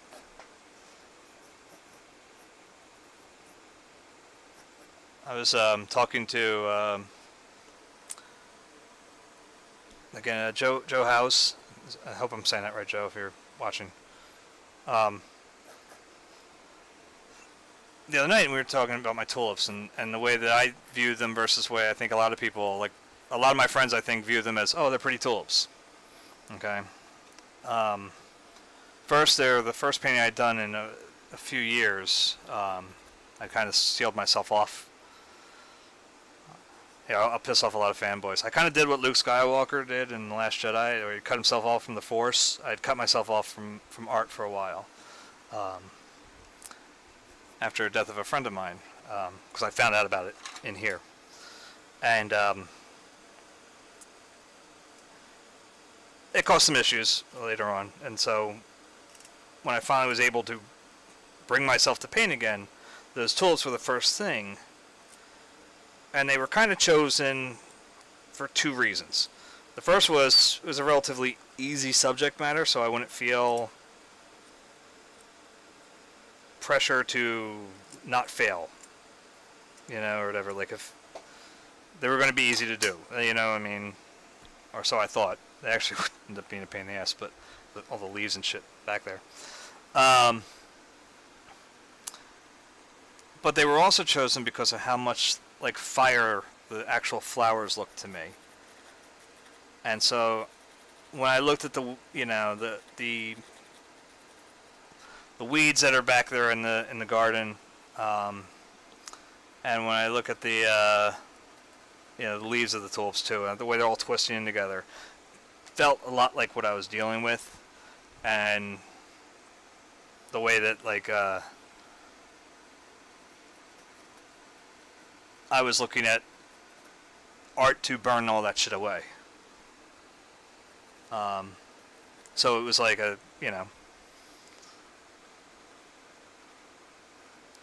but again, like I said, I know a lot of my friends look at it like, oh, they're pretty.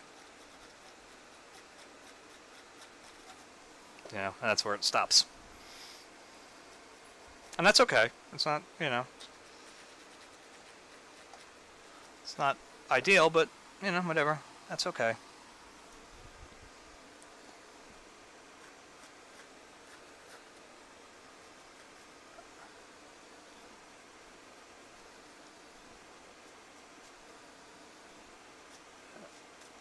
Oh god, not this song. Come on, no. Come on, Amazon, work with me here. Jesus Christ. No, don't accidentally mute it, because I spent like an hour trying to figure that out the other night. No, not that either. Oh, there we go. Little Jimmy. I do have to, excuse me, I have to compose something, put together something for the background here. Oh god, I'm burpy tonight. I'm just gonna make some marks down here. I don't really need to. Yeah, this is all mulch. This is just nothing that's gonna need to be specific lines. Like, really, I'm only worried about that one because it's like right above.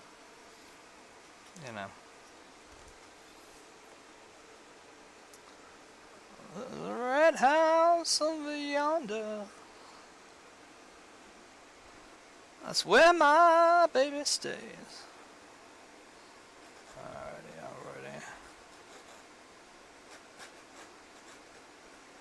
Lord, there's a red house over yonder. Lord, that's where my baby stays.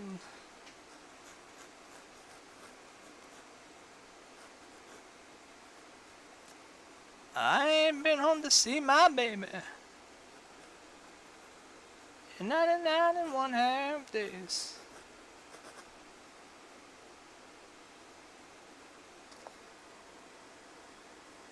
Okay, it's like a smooth rock. What is that, like a sponge? What is that?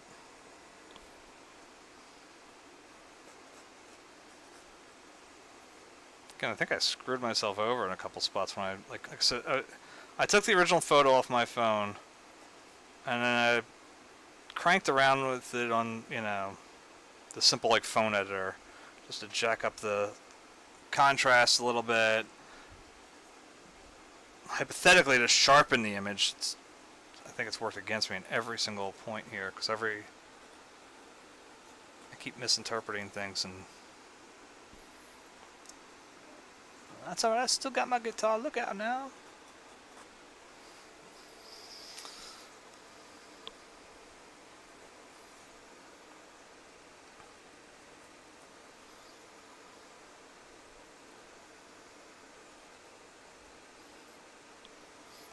going back to the, because I posted it, but Society 6 might be doing a sale today. I'm not sure. I don't remember what they are. I don't think it was one of their better ones. They just got over a good one too. I wish nobody took advantage of it. I was telling people about it all over my Facebook page. Oh,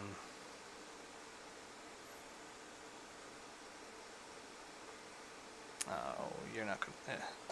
30% off room and bath essentials today with code SUMMERSAVE. Click the shop tapestries. So I guess. What the hell they consider room essentials? Bathroom, I mean, they have stuff like bath mats and stuff. Which, I mean, I guess you could dry your feet with my stuff. You know, I put it up there. I'll be honest, I activated a bunch of stuff on there. Primarily almost as a joke.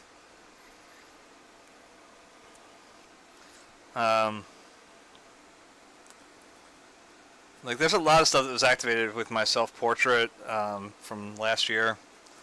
Which is like a really, like, intentionally ugly self-portrait. Has a very Rothko type thing in the background going on. And so I just seen a bunch of those and I was thinking about them a lot. And it's pretty hideous, but the reason I put it up there is actually we were joking around, my daughter and I, my oldest daughter, about getting her boyfriend, because at the time he was still living with his parents. I mean, he and my daughter have gotten an apartment now. It would still be just as funny, I think. But anyway, but he was living with his mom in the basement, but he had a bathroom and all that stuff to himself with a shower and all that. And so we were talking about literally getting him a shower curtain and a bath mat and hand towels and all that shit with my self-portrait, you know. Very ugly and mean-looking self-portrait.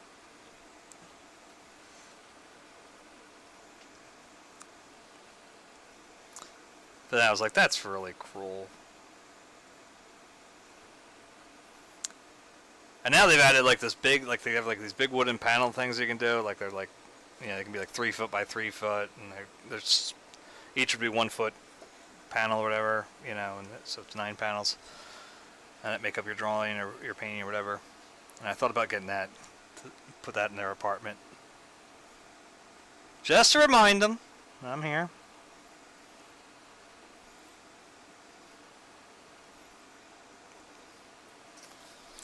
Remind him to watch his hands and his other parts.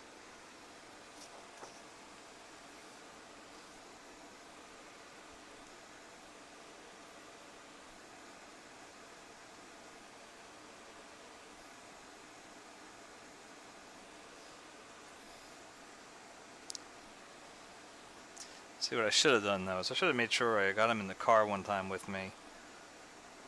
Back when they were first started to date.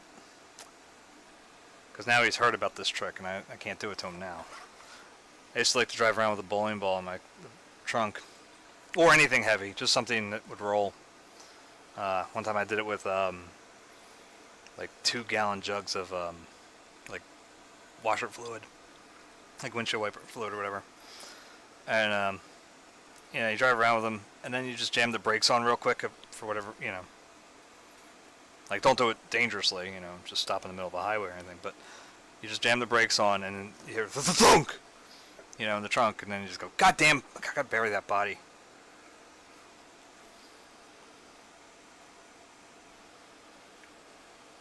Just a quick startle, you know. I'll always keep them guessing whether you're crazy enough to actually bury them on the side of the road.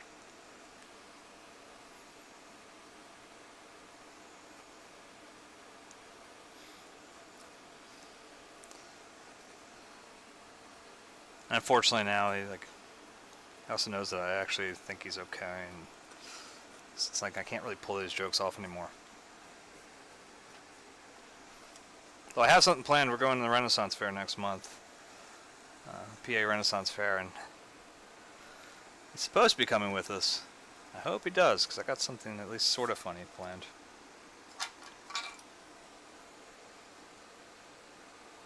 It's nothing bad. I want to say it in case he actually watches this.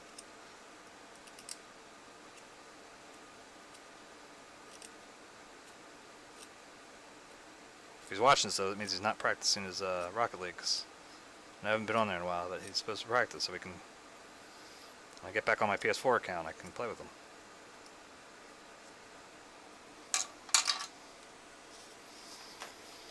So I've been neglecting that one.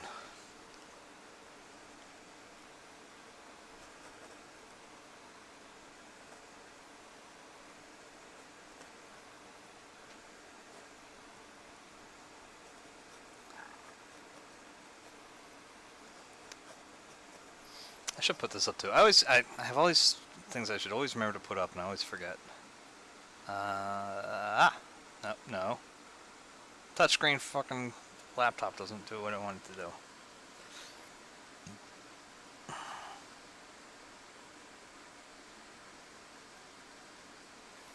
me just get this.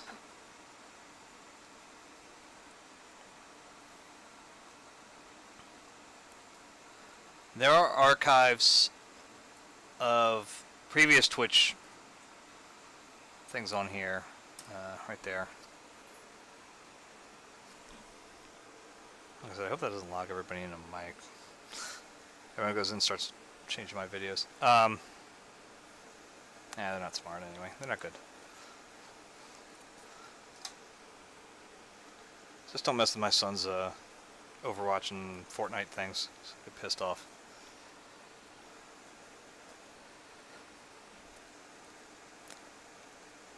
But there are a couple interesting things I'd always recommend to people that I think they were decent.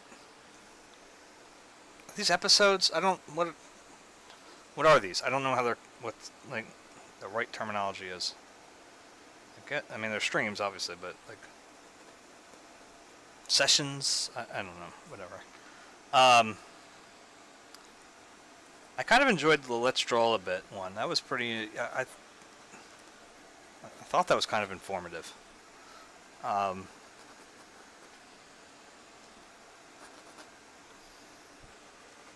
I did pretty good on those.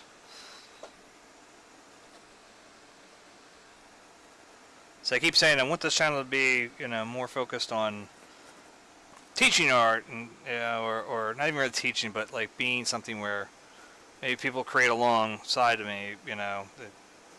Maybe not the exact same subject matter. I mean, if you do, there's a reference photo. You can use it the same as I'm doing. It'll probably be a lot faster than I am. That's okay too. But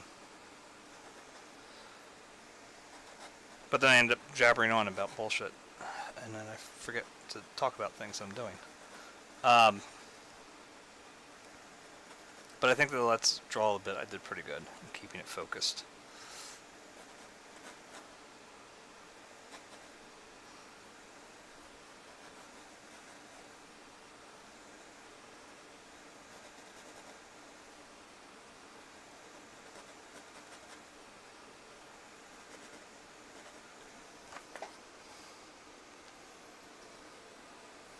I do kind of get everywhere because I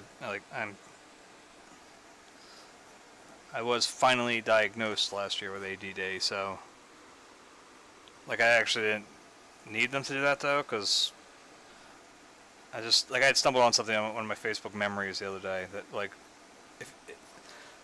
I don't know why I didn't just start talking to doctors like right then. I mean, I could have done it years ago too, based on some of the stuff that I do, but the Facebook memory was about the fact that I had bought a gallon of milk, and in the 3-minute car ride from the Wawa, which is like a 7-Eleven around here in Philly, if you're not from this area. I mean, there are a couple places across the U.S. now, but, well, mostly on the East Coast.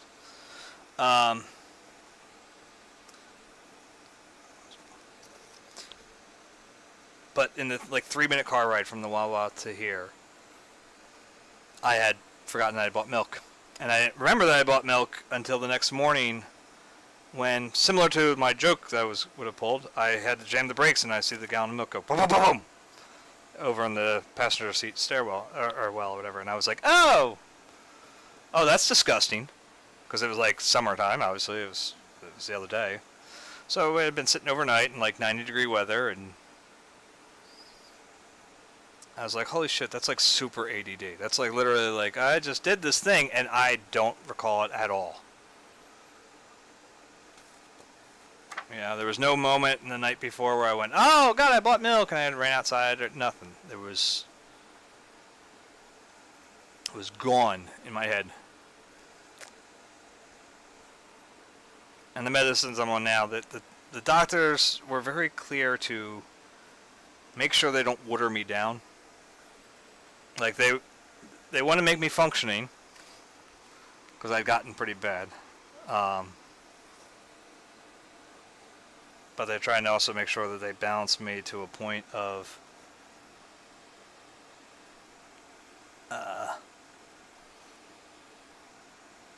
yeah, like if the depression meds or the ADD meds, you know, they don't want me losing this. Becoming zombie-like, you know. So I still, in many ways, even though I'm on the meds, have a lot of symptoms of it. But ain't nothing to fuck with. Wu-Tang Clan ain't nothing to fuck with. You know what? There's no real reason to be super restricted to those smaller stones.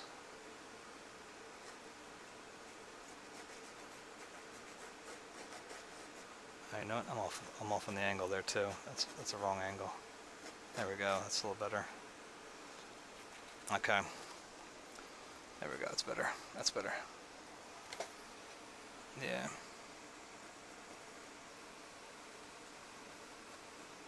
Tiger style. Tiger style.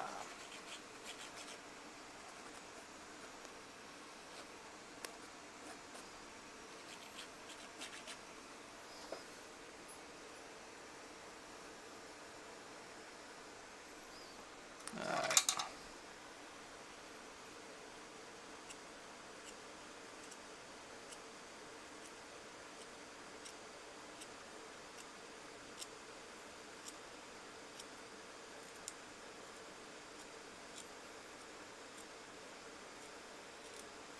Like the stones around this, yeah, I guess they're the actual stepping stones for making the Zen garden and everything, so that they don't screw it up with their feet.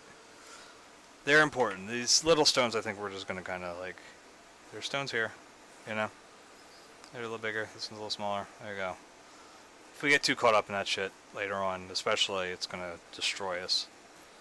If you're painting along, or you're going to draw along, or whatever, like, go ahead. For me, I'm thinking about later on the painting when I'm 40 hours in and I'm trying to figure out, I just got to finish this thing, you know, like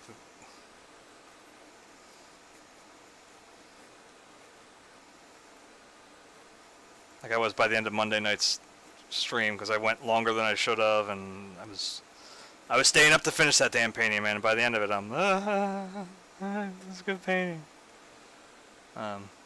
So glad I didn't fuck that up. I really thought I was going to end up screwing up, and today I'd come in here and be like, fuck, it's all wrong!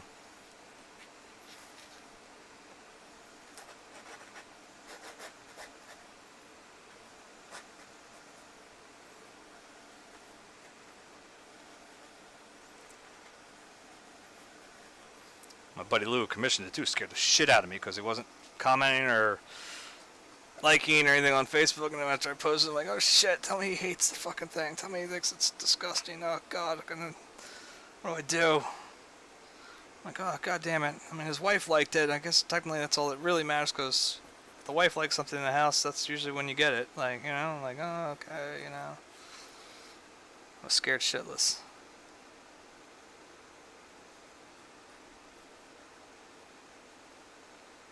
Just like a porous rock. It looks like a sponge, but I think it's a porous rock. Like just very yellowy, because it's probably the way I've screwed with everything.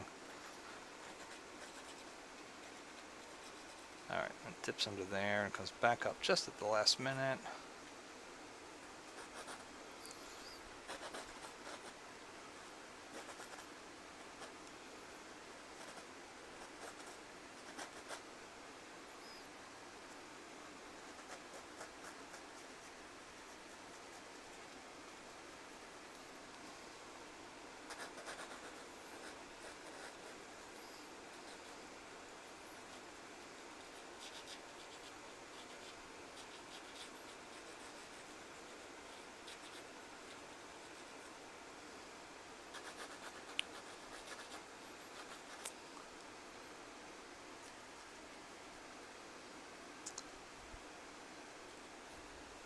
This is one of those weird little things that I do so love, which I think always weirds people out sometimes, is like the fact that this thing has chips in it, and you know, it's old, it's been weathered, it's had a little bit of a fight, you know. I like that. Let's do the bit. First, my legs are cramping up from sitting all day anyway.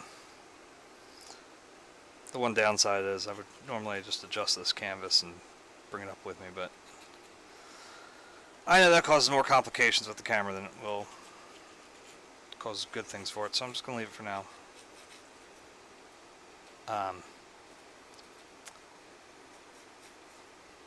But like say even during the last painting, one of the things that concerned me was like Lou was like, "Hey, can you make the barn red again, like it's supposed to be?" And I was like, "No, because it's old and beautiful." Like, I'm a big fan of like patina, you know, like I like things that look worn.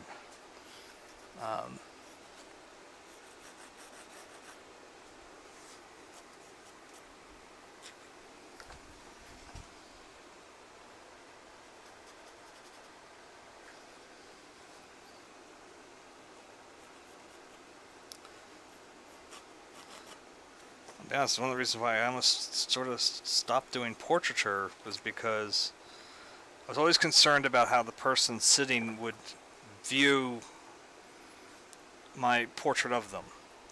There were a few people I knew that would let me get away with like kind of whatever I wanted to do, without worrying about whether they would feel sort of insulted by it or not. It's even why I get concerned like about doing it with like my kids and stuff. Like, usually I'm working on a photo of them too, because they'll never sit for me, because as bad as my attention span is, they've got it even worse. Because they're children. That probably, at least Vincent most likely has ADD too, but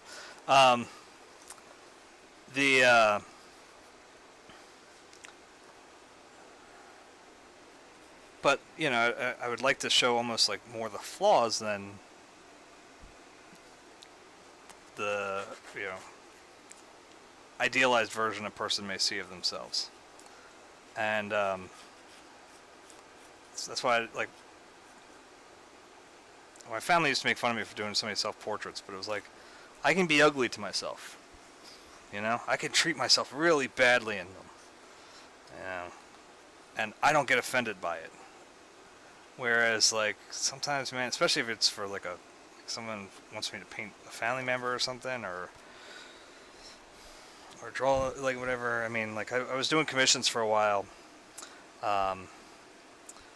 thanks to the Preston and Steve show, because I'd had a like really bad car emergency. My car had gotten wrecked, and I didn't have the money nor the time to wait for my insurance to get shit taken care of. So it's like I have to get some money in real quick, and so they were really nice to me, and they let me come on here because I had done a comic book for them. I'd done 2 issues, and they said, so let me come on and just basically beg for commissions. So look, I want to work for them. I'm not asking people for free money. I'm asking that, like, look, here's what I'll do for you. And so I was doing portraits of people's, most of the time their fathers. Sometimes I do the whole family or whatever. And at first it wasn't that bad. Everybody was pretty cool with it. And then it got to the point where like everybody was like, that doesn't, you know. Now it would light box their faces, so I knew it looked like them, because I wanted to make sure it wasn't like any chance of it being like wrong. But some people were like, it looks like him, but can you make him look like a little thinner? And it's like damn it, like I can, but you're not.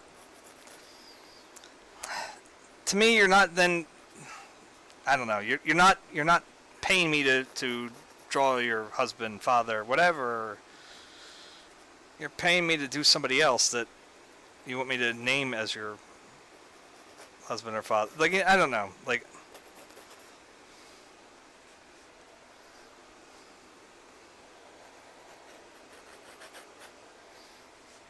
maybe it's just me. I don't, and you know, my mentality of it is like, look, you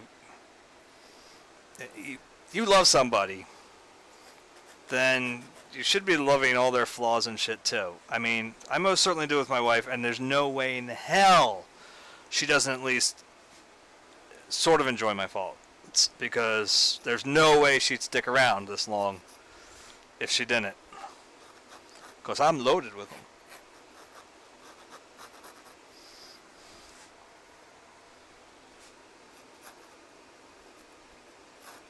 Ain't no party like Bananas Tea Party. Hey, oh, I'm the mother flippin'. I'm the mother flippin'. I'm the mother flippin'. I'm the mother flippin'. Shout out to Dan Avedon, by the way, for a very subtle reference to this song on one of the most recent episodes of Game Grumps.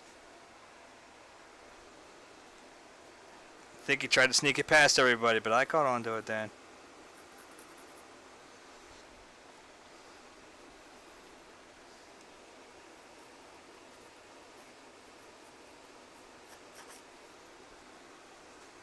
I just don't remember which episode it was. It was either one of the Garfield and the Lasagna, Attack of the Lasagna, whatever the hell they're playing now, or what's the other one to do? Skyward Sword. I watched both the two Garfield ones, and then I watched the one Skyward Sword today, and I don't remember which one it came from, but shout out to him for that. Good job, Dan.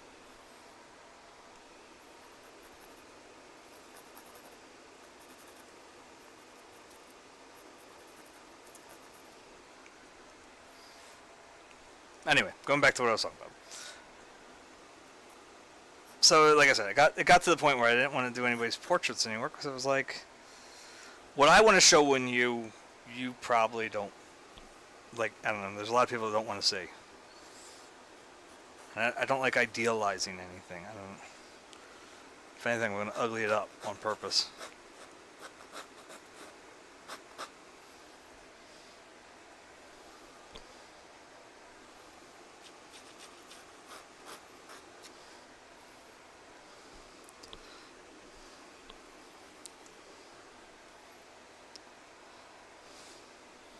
And I'm sure a lot of that has to do with,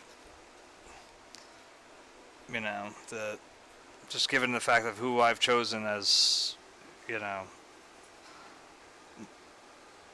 always say I consider myself like Van Gogh's apprentice, separated by a couple hundred years. Yeah, well, not a couple hundred, but, 100 and some change. And I'm sure it has something to do with the fact, like, I can never ping whether or not it's because I already had these things. I think it is. Like these little quirks and ideas as to why I end up choosing Van Gogh. Oh, okay, I'm getting screwed up here. I was thinking about one thing and never mind. Or whether it's I end up liking them because I like Van Gogh. I think it's the other way around. I think it's because I like these things that I ended up liking him.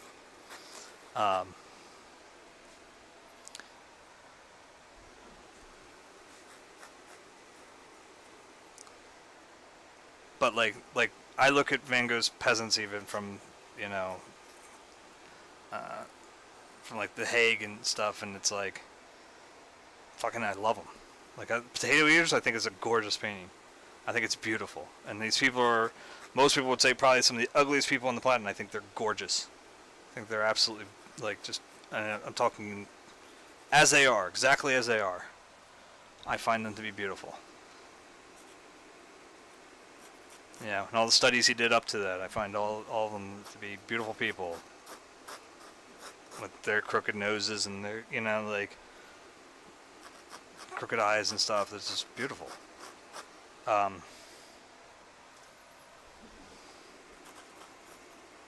know.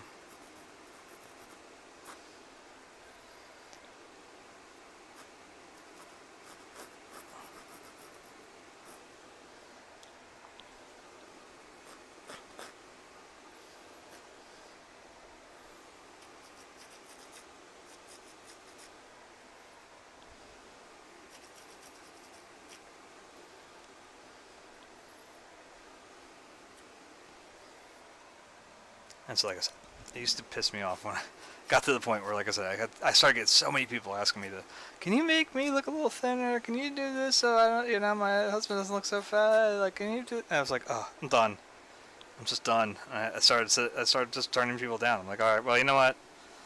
This isn't working for the two of us, so we're just gonna. I didn't charge anybody like any down payments or anything like that. I probably should have, but it's like there's no money to be refunded. I'm just gonna walk away from this one. Because you're not happy, I'm not happy, and there's no point in us all being unhappy.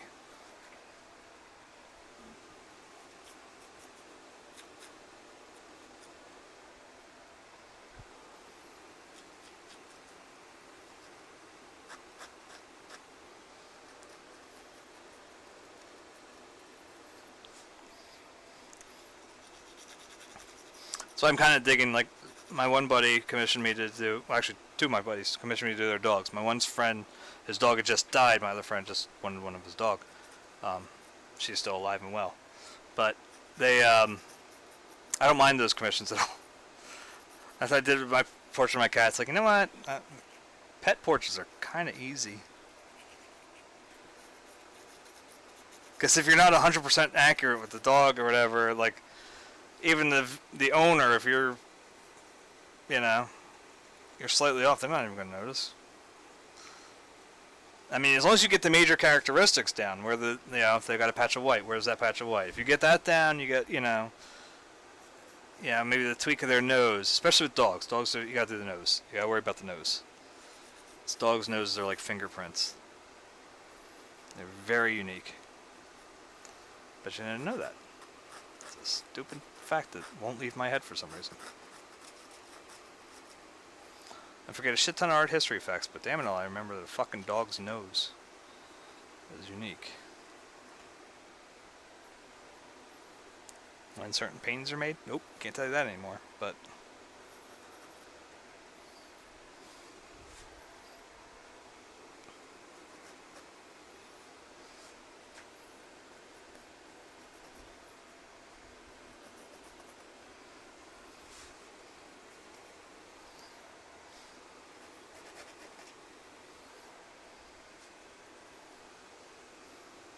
Alright, and this one's... Let me go back in here for a second. That's like a lot of cool, like...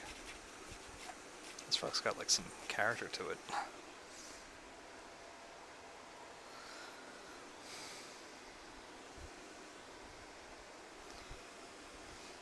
That's not one rock, right? Yeah, okay. There's a divide there, okay. And that one goes up into that area, right? Okay, good. So far, so good. We got back on track with our little slip up earlier. I gotta run in real quick and give children's kisses good night. So let me...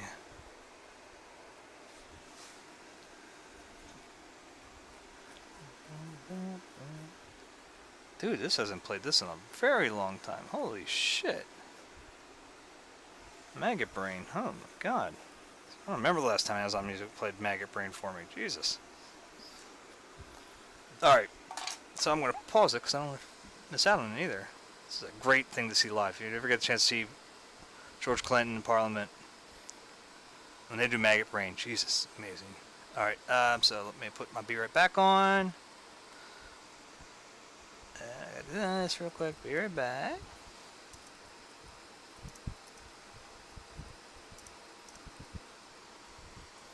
And then we transition.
back in here.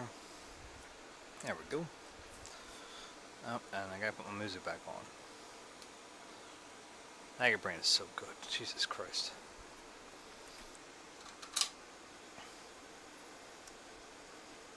I won't lie. When I saw them, and when I saw this song specifically, I really wish I had been high.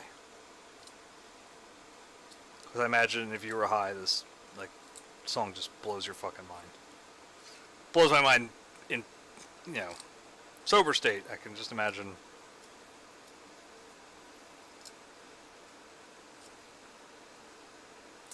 I've done little more than what you could, that's like, you can only really say that I've ever experimented a little bit with pot in my lifetime. And that would be about as far as it really could go. But even as a non-drug user, I could tell you, like, there's the songs you ever, or like when you see them performed, like, even if you don't do drugs, you're like, this song's probably awesome if you're high. I remember when I was working for the Phillies, we had Paul McCartney come by. And then Paul was, like, definitely on my bucket list of concerts, so when I got paid to see him rather than having to pay to see him, it was like, fucking hey. And they did, he actually did Benefit of Being for the Benefit of Mr. Kite, which is actually a John song, but, Paul did it, and he killed it. But, like, the stage show was just, like, all sorts of crazy cuckoo lights, and I was just like, man, I bet you if you're high watching this, it's fucking great. Like, you're just sitting there like, oh, like, I don't know. I couldn't help but have that thought. I was like, this is really cool, sober. It's got to be amazing if you're stoned out of your mind.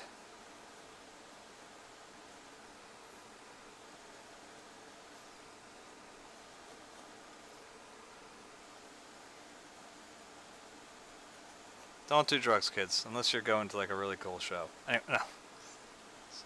I'm a terrible role model.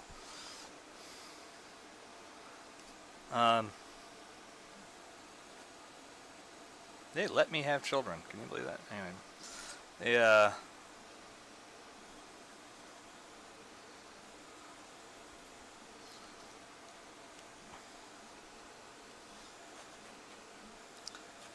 Again, this is all like mulch and shit, so we can just kind of get a little crazy and don't have to really worry. Just more marking just so I know this is a different area, and just I have to just break out my charcoal and just start slapping shit down. Just this lead holder is pretty good about that, anyways. I just can stick out a little bit more even. Not that much. It does what it wants to do,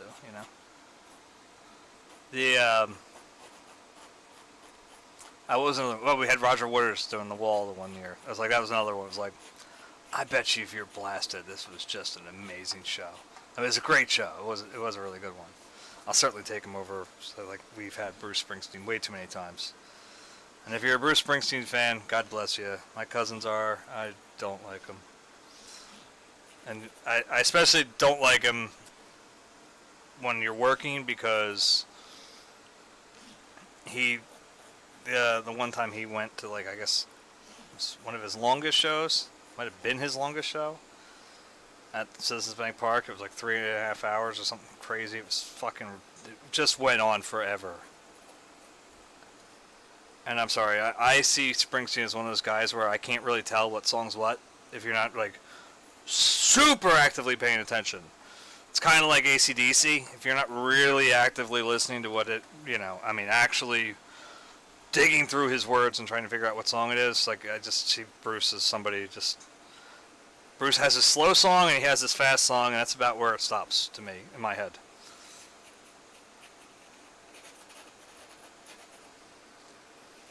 And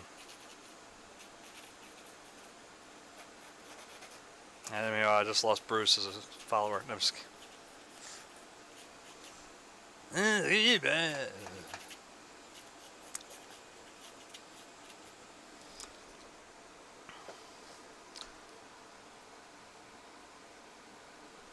I've tried a couple of times too, just so everyone doesn't understand. Like, years and years ago, like, yeah, I used to be in a band, and I've said it many times on here. If you're new, you haven't heard it. So, and if you're old, then just get used to this shit.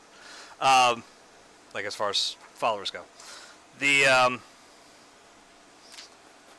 and my buddy Drew, who was in the band, was a huge Springsteen fan, and he still is, I assume. I haven't spoken to him in a number of years, but well, I mean, not active, not regularly. We saw each other a little bit last year, but that's neither here nor there. Wasn't under good circumstances. It was good to see him, but it was just not good circumstances. But the thing, it was like, he constantly would try to sell me on him, and I kept trying, man. I tried for a number of years. I did try. Even after we stopped talking, I tried again a few times, and I just can't do it. I just cannot get into Springsteen. It's just not me.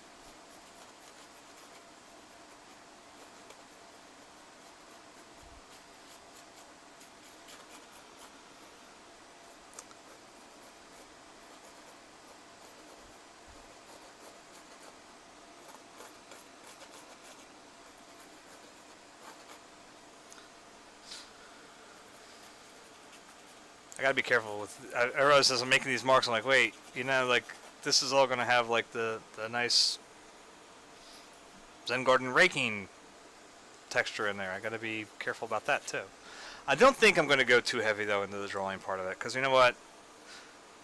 I'm gonna put a flat tone down on it, and then go in and carve those back out, which means I'm gonna end up covering it up in the drawing. I think it would be better purposed. Yeah, you know what? I'm not even going to bother with that. Because I'm thinking it'll be better purposed for me to then...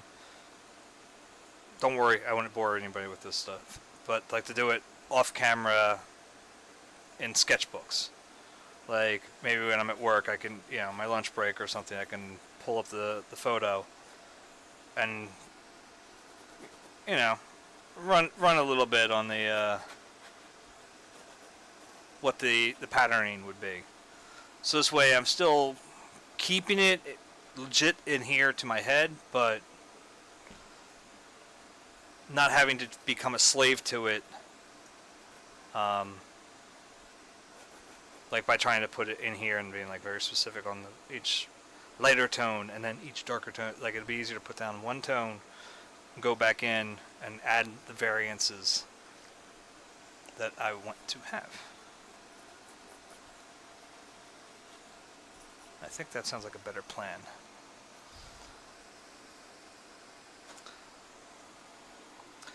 If anybody knows me well, you know how good I am at decision making, and that I always choose the best path.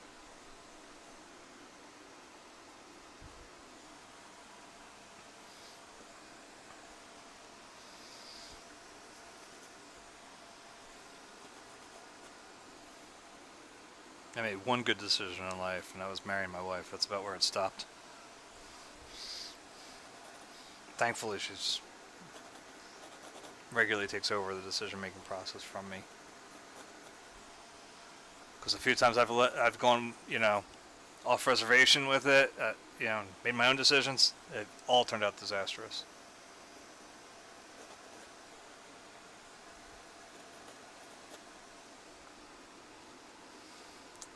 I'm going to leave this job that sucks to go to a job that sucks more.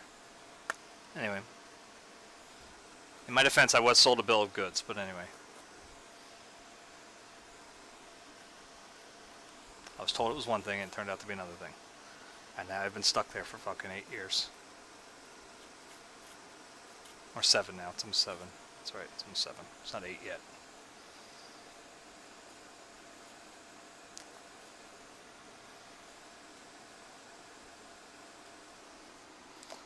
Adjust this a little bit.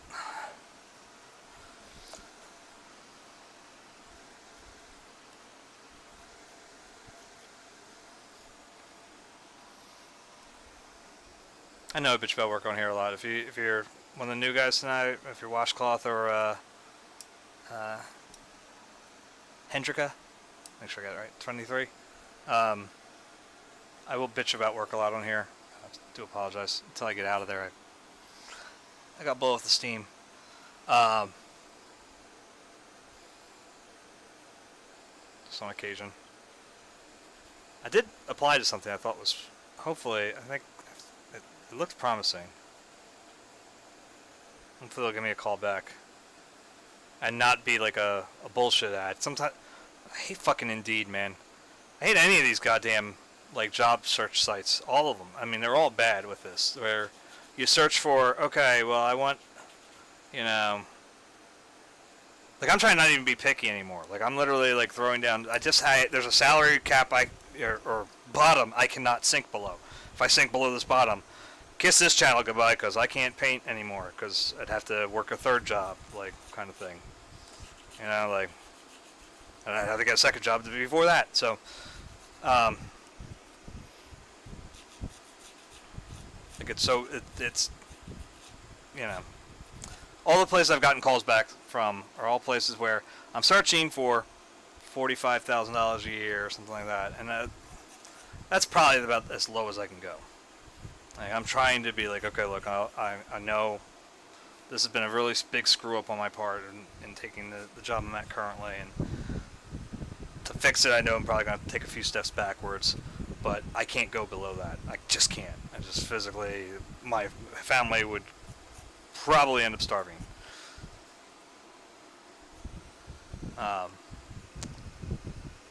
So it's like, you know, I can't do certain things, but the only ones that call me back are ones that are like, hey, yeah, we're not offering that. We're offering about 30% less than your minimum. It's like, oh, well, guess what? I'm not going to work for you. Why are you advertised when I search Indeed at $45,000 then, if you aren't offering $45,000? I have questions.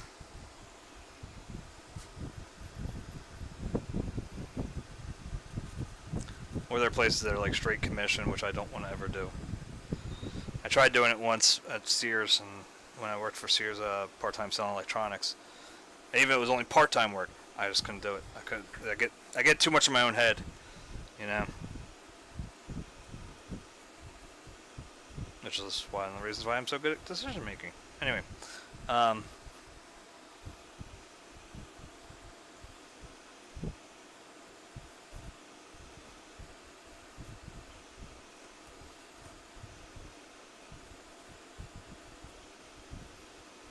which is funny because I used to actually be like I don't know. I don't know if it's really a sign of whether you were good at decision making or not. I used to be really good at chess. I'm not anymore. I was trying to explain it to my wife one time. I'd gotten a chess set for Christmas one year or whatever, and I'm trying to explain to her how to play and showing her what move would be next, and here's a move, and I got myself into, as I'm showing her, and I'm showing here's a move you could do, here's a move you could do, here's a move, and I, you know, thought I was showing her a way that would lead to me winning. Not that I was trying to cheat, because she was just trying to figure out how to play the game, and I walked myself into a stalemate. I'm like, son of a bitch, I can't even beat myself. I'll take that out of context, the internet. Anyway.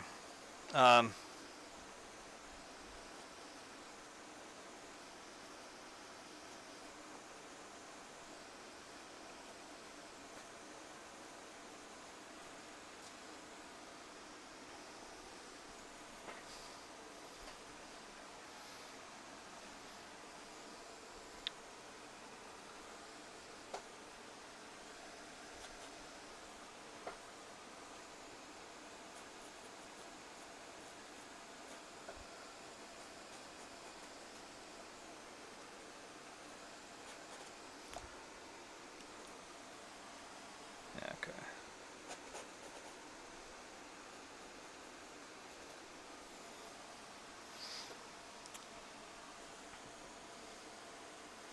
And see, I even know, like, it's all related to the same thing, because this is why I'm slowed now too, because I overthink everything. I get stuck and I start, you know, start thinking to myself, well, if I did that, no, I gotta move that, and I gotta think that, and I gotta, yeah.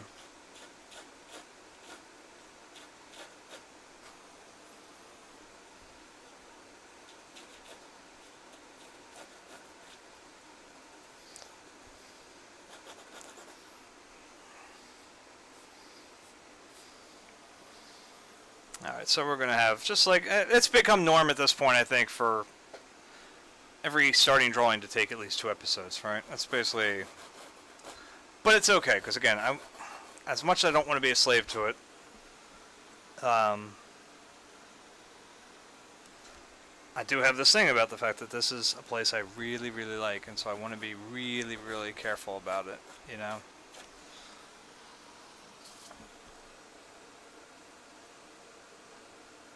Wow, that looks like it's like outlined, but it's not. That's so weird. If you look at the reference photo, which should still be in the chat, it's not in the chat bubble anymore, is it? Let's stay up there? Because it's not in mine anymore. No, it clears out. That's weird. Now if you look at this chat, you know, history. Yeah, the reference photo's up there. Right underneath washcloths. Woo! If you look at the reference photo, this post right here. Alright, back up so everybody's like, it looks like it's outlined. Like somebody like literally drew on the wood or whatever. It's very interesting. I mean, it's not what happened, but it's just very, It's probably just a weird place in the shadows and... Blood and bone, you're all by yourself, you're not alone. Alright, so the edge of the oval here. Alright, well, it's a circle, but to us it's an oval. Perspective. Alright, if you weren't here for the Baguskus thing earlier, you won't know that one, but... I'm not explaining Eugene again, god damn it. I'll wait till another episode when I forget that I told the story and I'll say it again. 1, nothing wrong with me. 2, nothing wrong with me. 3, nothing wrong with me. Nothing wrong with me. Something's got to give. Something's got to give. Something's got to give. Now. Let the bodies hit the floor. Let the bodies hit the floor. Let the bodies hit the floor.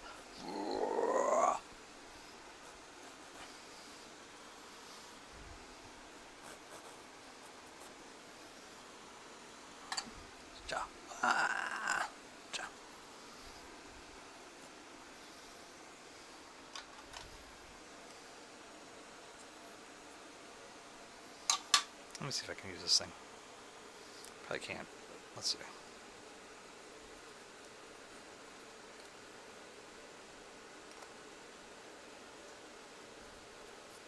It's very specific how it'll be used too. Keep in mind when I bought this, I thought it was like much larger. Like the photo and you know, it's probably stuck now because of the. Let me see. Oh, right. Okay.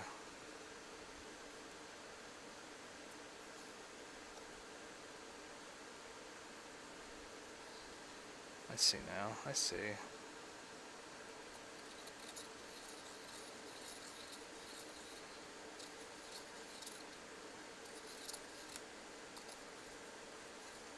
Yep, just broke it off again. Ah, okay, we're not doing that anymore. So this was a waste of money. Yeah, just broke the fucking point off again.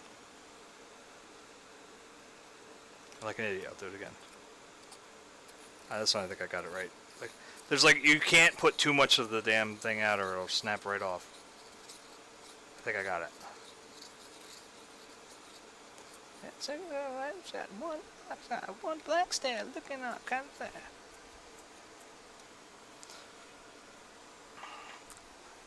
La la la la la la la la la. I literally have this song in here just for that part. I don't know why I like that. La la la la la la la la la. Sounds like Animal from Muppet Babies. La da da da da da da.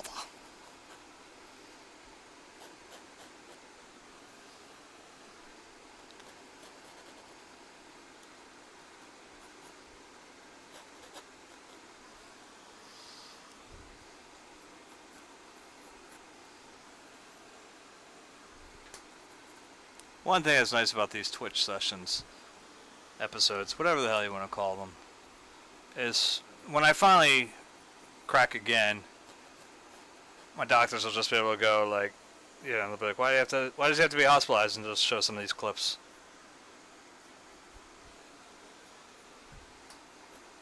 He's fucking talking about Animal from the Muppet Babies. He's a 40-year-old man talking about Muppet Babies. After myself.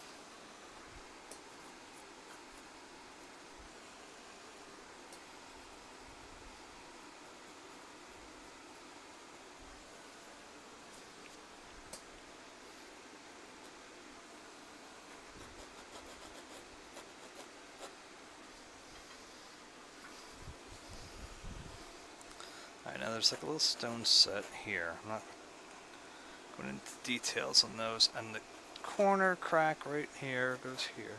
I mean, I'll put the stones in tomorrow when we come back to try to finish up the painting on this. And that's interesting too. Some of these posts, like, they don't quite match in the angle that they. Alright, let's go full Japanese print on this. Since we're doing it anyway, might as well. Let's just screw up with the.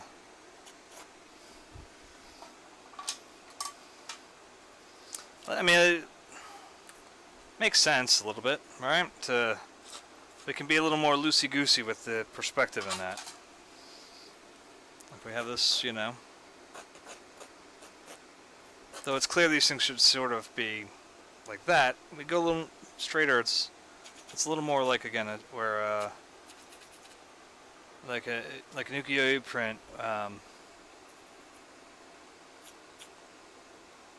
Shit, I forgot about that frame. Not that it's important. I was talking about my favorite frames. I forgot about the one I did of the Hiroshige. Because it's actually got like a little floating. Like the frame hangs out a little bit away from the canvas. So it's like, it's an ukiyo-e floating world. Like, oh, forget it. I'm the only moron that thinks about shit like that, I'm sure.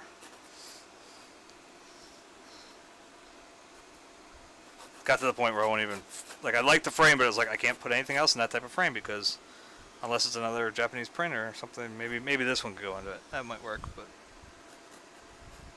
boom, boom.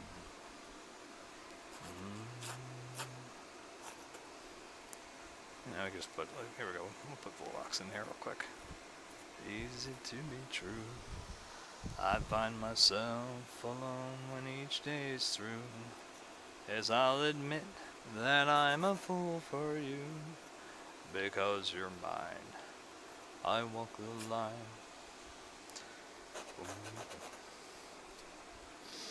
Alright.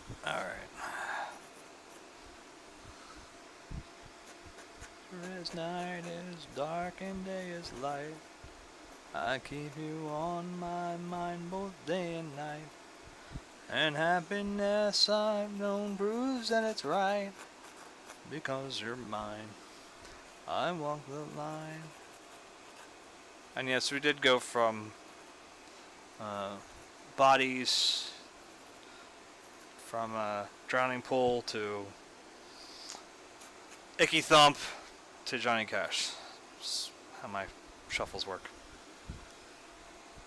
And there was actually a taiko drum thing in there too, somewhere. Time, because you're mine. I walk the line. Alright, so we got some rocks to do too. But like I said, there's going to be drawing needed tomorrow, so. God, who owns miles on this heart of mine? I keep my eyes wide open all the time. Oh, it doesn't look that big. I guess it is. Just noticing, like, okay, like this one, you know, if you're looking at little bits, like that should be past this point. So either this is too long, which it doesn't look like it is. I think it's pretty close. Or this rock is a lot bigger than I thought it was. So probably should need to come down just a bit. Alright, that little tip there should be about there. It doesn't have very far into that though. Okay, there it goes like that. Alright. So what do we got left? We're gonna have 1, 2, so we got 3, 4. So we got 3 rocks in here that we're gonna need to work on. About there. All you want to do is use me.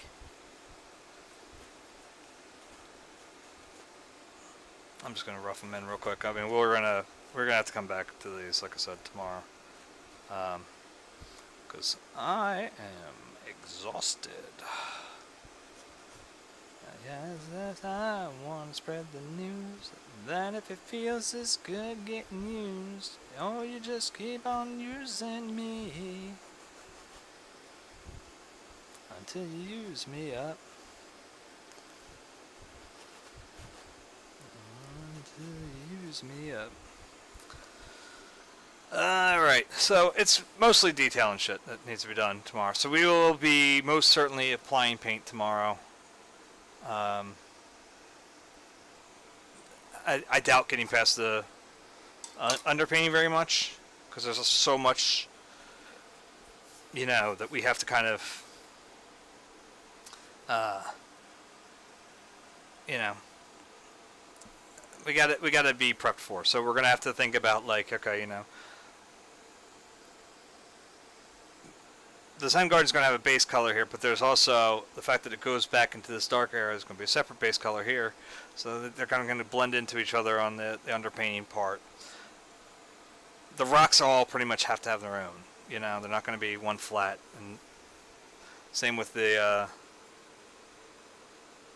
think it's one of these like funerary lanterns or whatever, I think, if I remember correctly what that is. So there's a lot of color variations that are going to need to be done. A lot more than what I usually do in the underpaintings. If you've seen other ones, I usually try to simple it out. You know, like, this is all going to be a yellow area. This is all going to be a red area. Like, whatever. This one's going to need a little more work. So we'll get through that tomorrow. But we'll get the drawing finished up. Like I said, I'm not going to worry about the actual markings of the made by the Zen Rake. And we'll just, you know, I'm not worrying about the individual stones in here. That was going to drive us crazy if we tried to do that. But we'll get our stepping stones proper. Just want to note that I have to do something under here. Hold on. This is going to pop out a little bit, right? And then we got to put little more rocks in there. Okay. Yeah. So we'll get all that taken care of tomorrow, like I said. Brushes should be all nice and dried and cool to use by that, so we'll be able to pop in and get to work. So probably the same time tomorrow, 8 o'clock. If I can get on here a little earlier, I will. Keep your eye on Twitter or the Facebook page. So it's either, for Twitter, it's at Brian Coates Art. Coates, or on Facebook, the Facebook page is Brian Coates Paintings, plural.